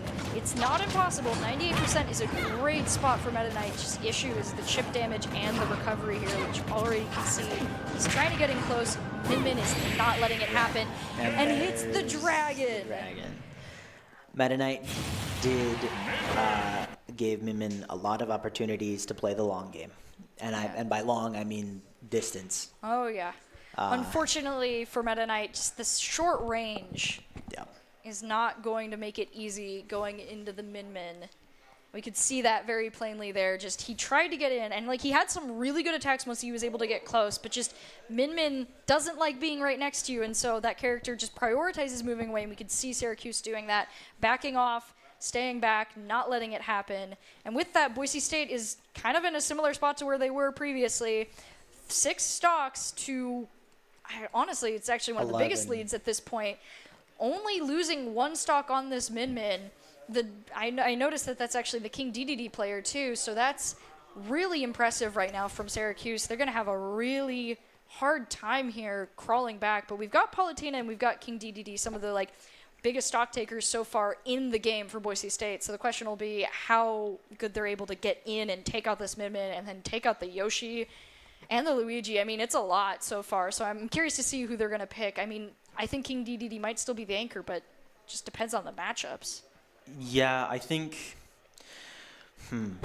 I think, to be honest, that Palutena is probably the pick into Min, just because it's Palutena's got range, so Palutena can actually contest Min. I think DDD, he has range, but I think to the same extent he would struggle to get in. So yeah. I think Palutena is the pick into Min, just because of range differential. Yeah, looking at the camera, it does look like Schmungus is the one sitting there, so I think we're going to be getting that Palutena versus Min. That'll be a really interesting battle. It's the battle of distance. The only thing with Palutena just is they don't quite have that constant reach that Min does, since it's an arm that goes in and then out. Well, I guess out and then in. So it'll be fun to see how this one goes. I think it'll be a very interesting matchup. We're going to do the stock reset, since Min will be starting at 2 stocks. Boise State having the advantage here. We'll see how it goes as we get straight into it. Min getting some chip damage off. Palutena looking for an opening, wants to get the melee, but Min is denying her, bringing her up to 54% already. Big combos from both players. They're right at about equal, 54% on Palutena, 49 on Min. They are not messing around. They are both playing as aggressively as they possibly can. Now we can already see Boise State looking for some opportunities to juggle, but Syracuse is going to fire back. Min juggling Palutena as much as possible as well. 71-66, both players staying pretty similar. Boise State trying to get ahead here, looking for that ledge game, launches Min up into the air, looking for a way to confirm that, but Min's able to recover. Palutena's really hunting for that vertical knockout there. We talked about them playing the distance game, and then they're not playing the distance game. Yeah, they're both in each other's faces. Sometimes when 2 really good ranged characters meet, sometimes it's better to get just throw it away and get a fist fight. And it looks like it worked out for Syracuse, knocking out Palutena, bringing it 2-2. Min has really been good at getting those early stocks at that high damage there. 110%. This Min is kind of crazy. They've got 118%, and they've already got Palutena back up to 58. Now, Palutena really wanting that ledge. You can see it. He keeps trying to bait Syracuse into it. Gets him on that side, though. 130%. This could be a stock knockout here if we get the right juggle and combo setup. Boise State's looking for it, 149, going for that ledge guard, but just Midman able to just pull themselves off. Tries to go for the ledge recovery, but Palatena denies it, getting a stock off of this Midman. First stock from Midman. Palatena at 73% to Midman's now 20%. And this is doable, absolutely. But Palatena is absolutely fighting an upward battle. A very interesting uphill battle, I agree, with just like 19% to 104. Boise State looking in that middle ground. They see some opportunity here, get a good range attack off. Miss the explosion, but that's okay because Midman's on ledge, so we're gonna look for where we can use that. Not quite able to though. 118% on Boise State to 32% on Midman. It's just very comfortable chilling in middle once again. Midman is doing an incredible job of juggling Palatena. Palatena at 133% to Midman's 45%. This is, We've entered the danger zone. Palatena on the ledge recovery at 152. One hit from Midman could spell disaster and be a stock knockout. You can see how careful we're trying to be with those blocks right now. Trying to block every attack we can, get some chip damage in. But it's not going to be it. At 160, gets knocked out from across the map, bringing Boise State down to their last stock against this Midman here.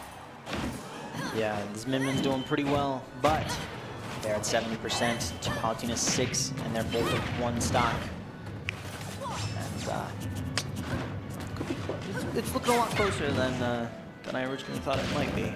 70% to 65. Palatena looking for that opening once again. Both playing that careful middle game. These are characters that love the middle, and they're trying their best to control it.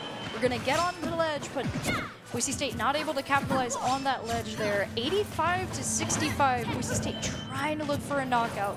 Midman looking for that opportunity to just hit from a far distance. Both shielding quite a bit. They do not want to get hit right now. They both know it could spell disaster. 82 to 85. It's very close right now. One good combo from either of them, I think, could spell doom. So they're playing very carefully. They're playing very defensively, big shields, big range. They don't want anything to do with each other. But Beautiful explosion from the Palatena though, holding down that ledge, knocks out the Min by wasn't denying able to recover. Which honestly, very nice. very impressive for Yeah. a Min. I mean, the other thing we didn't talk about with Min's recovery is that it's essentially, there's like 2 characters in the game that essentially kind of get a grappling hook. Joker and Min, where they both grab onto the ledge. They have like a little thing that they hang onto. Joker, it's a dagger and a rope. Min, it's their arm, and they just kind of go zoop. And so it's really annoying to knock them off ledge. I mean, there's a certain distance, right, where you can get them away. But for the most part, unless you're just guaranteed knocking them out, you're not getting them far enough away to deny that. So being able to knock them off, they try to recover, and then you knock them away again, that's really impressive. So that's going to be huge for Boise State here, as they've been able to knock out that like just kind of monstrous Min. We'll now have to see what Palatena is able to do with their last stock, going into what looks like Yoshi, Luigi, and Incineroar. Just as a quick side note, you did forget Byleth. Byleth has a grappling. Byleth's sword is a grappling hook too, which I totally honestly it's a good recovery for sure. But sometimes it feels like it's not. I don't remember how it works, but I don't think It doesn't it's feel as far. fast. Yeah, I don't think it's as fast as theirs is. It's Yeah. a little different, but it is. That's right. There's 3 grappling It is a hook grappling abilities. hook. I forgot about Byleth. I completely forgot about Byleth.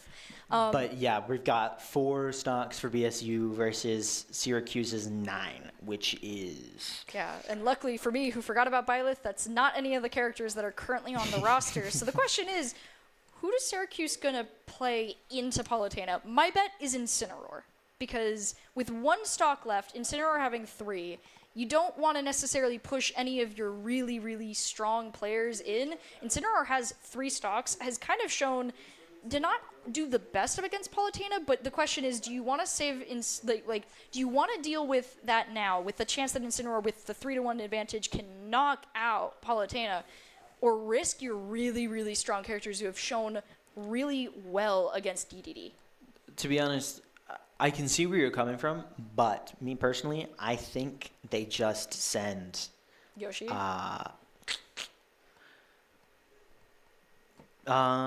I mean, Luigi or Yoshi. They both did an incredible job against Palatena last round, and I think they both took a stock off of Palatena it's Luigi. Looks like you are right in this one.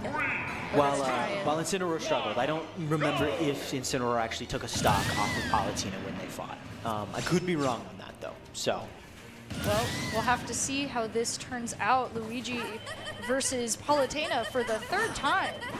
They've fought quite a few times so far in these matches. So we're going to have to see how they stack up against each other right now. We can see Palutena going for the range game, going to try and get in for a second, but does a nice block against Luigi there. That would have been horrible damage. But Luigi's able to get some combos in, tries to go for the knockout. Luckily, Palutena is able to avoid it.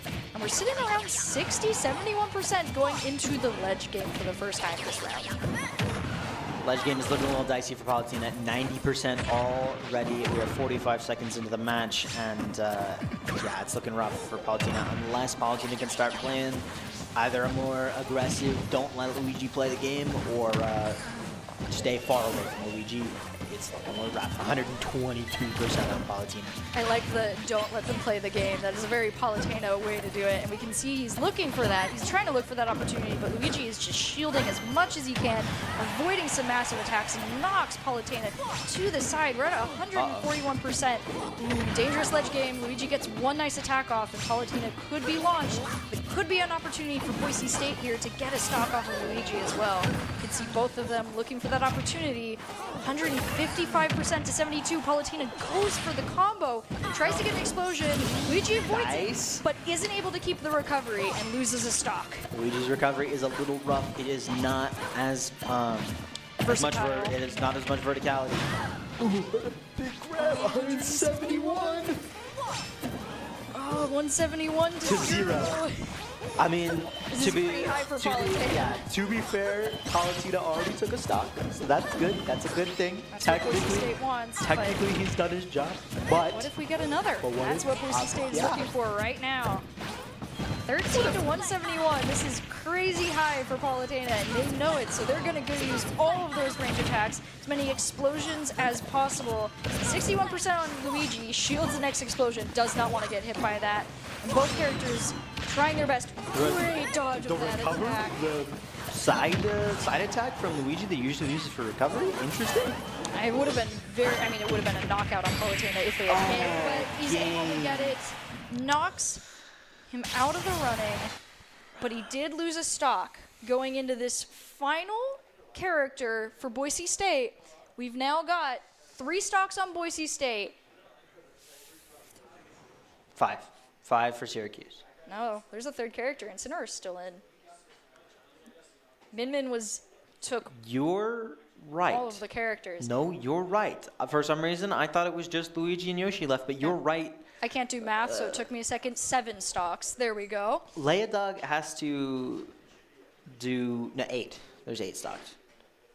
3 plus 3 plus You're 2. right. I can't do math. I did say that before I opened my mouth. But yeah, Yep. It's King 8 DDD, to 3. King DDD versus Luigi into. This is the list. This is how it's gonna go. Luigi, Incineroar, Yoshi. Yeah.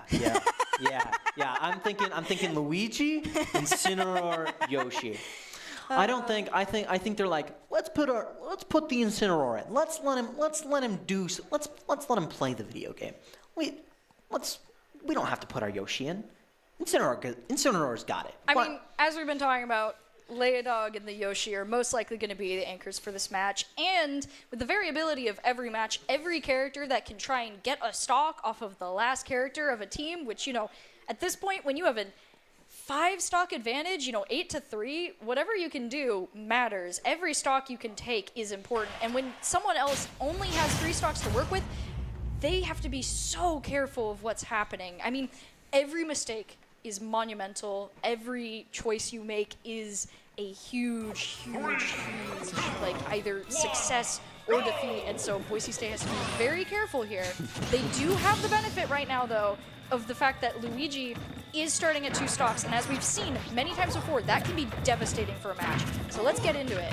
We have seen Leodog pull out some crazy high stock counts flawlessly. So before, so maybe he does it again. Maybe he does it again. Leodog does like to take stocks, and we can see he's looking for his opportunities here. He's going to try and pull out the Gordo. Luigi has a great attack for dealing with it, though, so that's going to be an issue. So Leodog's going to try and take it down under the stage. He does like that when he can, especially against characters like this. You can see he's looking for his openings, but he's really not able to get any damage in. Which is incredibly unfortunate because, yeah, DDD at 110% versus Luigi's whopping 0. Gets the 15, though. Yeah, it's up to 15. Hey. The reverse Gordo sending Leodog to 130%. This is a dangerous spot for him to be with 3 stocks to these two.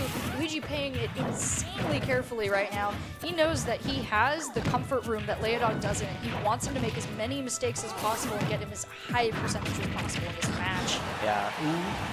Not a stock. Really close, but not...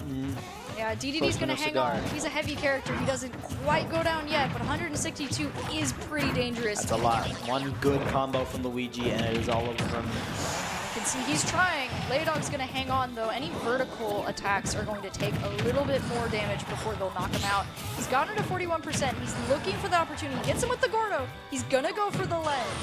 Gonna go for the other Gordo. He's going to try and... Oh, he almost cancels the recovery. Just barely within range of his up attack. Barely close enough. And 184 to 68. DDD's going to try and look for his next chance to do the same. He does get him a little further out this time. Tries to deny the recovery. Going to be successful very this time. nice. 3-1, 184% on this DDD though. Yeah, that is a dangerous game to be playing. But it seems like Leodog's kind of found his speed. He's figured out what Luigi's plan is, and he's reading him. He's reading him like a book. Yeah, he hasn't quite played the DDD as much as everyone else. 190% playing the ledge game. This is where knockouts are way more likely for DDD, but he really wants the ledge knockout if he can get it. We've seen with the recovery, it's one of the best ways to do it. He hits him with the Gordo. This might be his opportunity. He has the nice little ledge there. And he gets him with another Gordo. The Gordo. Oh, he's not out. He's not out. The fake out. Wait, there might be recovery chance. Oh my gosh, what a recovery from Luigi. But he's going to try and throw him off ledge and do it again. We can see 212% on DDD here. He's hanging on to this stock. He does not want Luigi to get it from him. Able to dodge the Gordo being reflected. Gets him to the other side. Luigi's looking for that knockout here. 228 to 97. DDD is hanging on by his fingertips. It is so close right now. 233 to 97. One good hit from either of these guys could spell the end of it all. We saw Luigi get the fake knockout noise for a moment there. He's going to grab him and grab. him off. Luigi's able to hang on. He's going to get hit good by the Gordo hit the recovery. Okay, he recovers. He recovered. Oh, going to knock him really out again. close. Leodog says, let's do it one more time. Leodog. Oh!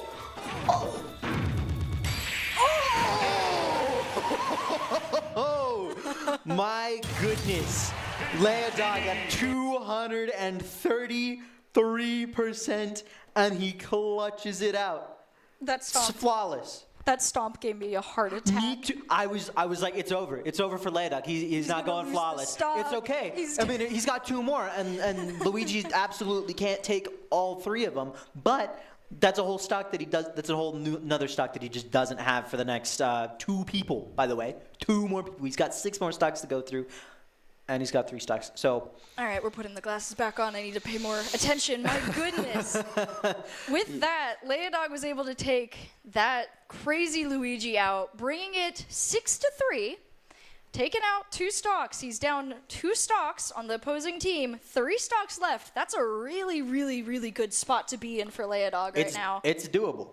It's doable. It is absolutely doable. It's rough, especially because Yoshi, we know Yoshi's a good player. We've seen him through this entire group, DDD as these well. 2 group battles so far. That's rough, but all I'm saying, it's doable.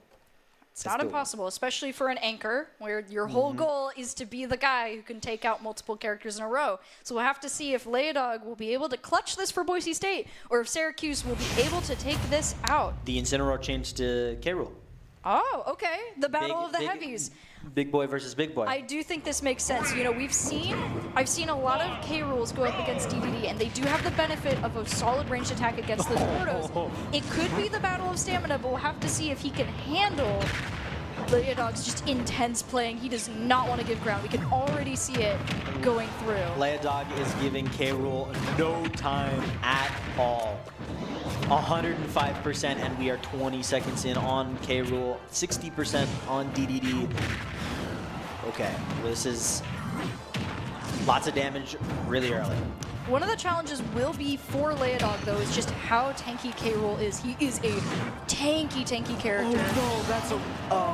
with missed the recovery by like 3 pixels. Yeah, with the recovery failure, Boise State loses one of their last 2 stocks to K. Rool. But K. Rool is at 135, and Boise State is going to take it right back and go, no, we're not going down so easy. 2-2, but overall, Boise State still has a long mountain to climb here. 46% on DDD to 20% on K. Rool. DDD evening it up a little bit. K. Rool at 30%. He is... This is looking close. Yeah, he's not so much trying to counter the Gordos right now as he is trying to avoid them. As for the crown, tries to set it up, but DDD's able to avoid it. 91% on K. Rool. Gets hit into the air. Boise State's looking to just get him on ledge and get him knocked down as much as he can. Trying to go for the Gordo attacks, both of them trying to just cancel each other's ranged abilities. So far, Boise State hanging on with 65% to 104%.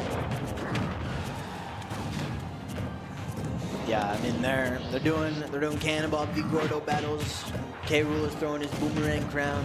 It's looking kind of rough, especially because I mean DDD hits hard. K. Rool loses one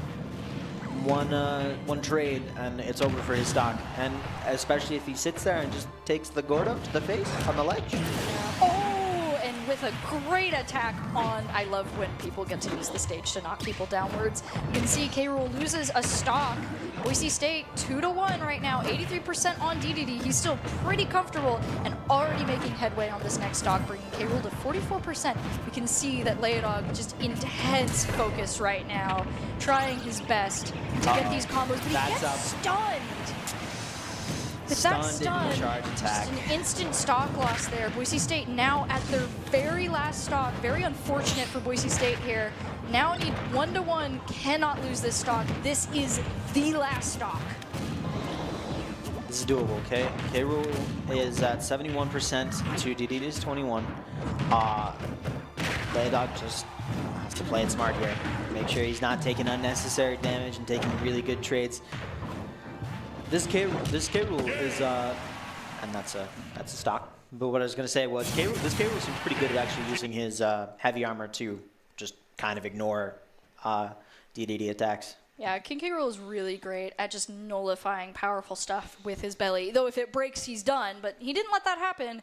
So now Boise State is going into the very last round. This is it. These 2 characters are going to face off. Most likely Yoshi. We might see another character swap. Syracuse has been very versatile in who they play. But right now, 1-3, Boise State, their last opportunity to take this match. Syracuse's last chance to just kind of mop it up. 1-3 stocks. As BSU's anchor, Leodog's honor is on the line, and if he doesn't do this, it's over for him. Yeah. He's got to pack up. Game 1 of the season, and he doesn't fulfill his duties as an anchor. I mean, yikes, man, that would be rough. But I mean, that's obviously not going to happen. He's got this, obviously. Yeah, we can see here though where we started and where we are. This is impressive, regardless with how this goes down. This is a very, very crazy last match. I mean, we went from an 8-stock lead, well, 5-stock lead, 8 stocks to 3 to 3-1. The gap has closed. It is a 2-stock difference. And as we have seen with Syracuse playing with 1 stock to 3 stock, it is not impossible to take that 1 stock and take out 3 stocks. We'll have to see how Leodog handles the Yoshi. I think the biggest thing, I've said it a couple times, is going to be the fact that Yoshi has that range capability to handle the Gordos. So it'll be a big question of how will Leodog get Yoshi off the ledge, knock him out, and keep it going. And so as we can see, it looks like this will not be a change. It's going to be DDD versus Yoshi. the very last round in this match to decide who will come out on top in this very first game of the season for PEC. Gonna get the stock reset. Boise State, once again, 3-1. The uphill battle of the century for Boise State in their first game. Syracuse going in swinging immediately, 8% on DDD, both going straight out. The Gordo gets reflected, 25, 34, 53% on DDD. Already a devastating amount of damage on one stock. Yoshi with a big combo, DDD at 102%. Yoshi at 20, at 40. Yeah, I mean, if Leia's Doug starts reading this Yoshi and starts making sure that he's not getting hit by those combos, I think cast a curse, didn't I? I'm gonna be completely, I'm gonna use the deal with you guys. He's not out of it yet, though. Oh. Sorry. All right. That's that might be on us. I'm gonna be completely on. That might be on us. But that was an incredible showing from both Syracuse and Boise State. Yeah. 1-1 in their games or in their crew battles. They both won one crew battle at first, and then Syracuse took the final one. Syracuse able to wrap up the very first match of the season for PEC, 2-1. Boise State hanging on from the very end, not wanting to give ground, fought till the very end, able to take that incredible 5-stock lead, bring it down. And so overall, for a very first match of the season, although Boise State didn't win, it was an incredible match, and I think there was some very interesting plays. Do you have any final thoughts before we wrap up? No, I don't have any final thoughts. I think Leia, Doug, and the entire BSU Smash team did an excellent job, and so did Syracuse. Yeah, it was a great showing from both sides. Both teams learned a lot. We're able to get a lot of crazy matchups. We got to see some things that we haven't ever seen before, a DDD versus DDD matchup, and some really heavy hitters that'll be fun to see at the end of the season going forward. Boise State will be continuing to fight more opponents. New team next week for PEC as we continue this season. Very brand new season. So it'll be exciting to see where Boise State and Syracuse go. It was an awesome match. We're excited to be with you all, and so thank you for joining us for this Boise State Smash Bros. Match. We're excited to see where this goes and how it all ends up going. You can see the schedule going forward. We're going to have Rocket League on Monday, Overwatch Tuesday, Valorant Wednesday, Smash Bros. On Friday, and college football. Smash Bros. On Thursday and college football on Friday. We can see the teams that we're going to be going up against every week. It's going to be an exciting season, a lot to see, a lot of incredibly talented players throughout the rest of the season for this schedule. So make sure to tune in every day. We've got something going on every day. The arena is filled and excited, and it's going to be an awesome season to see continuous play in all of the games going forward, and especially to continue in Smash Bros. As we're going forward.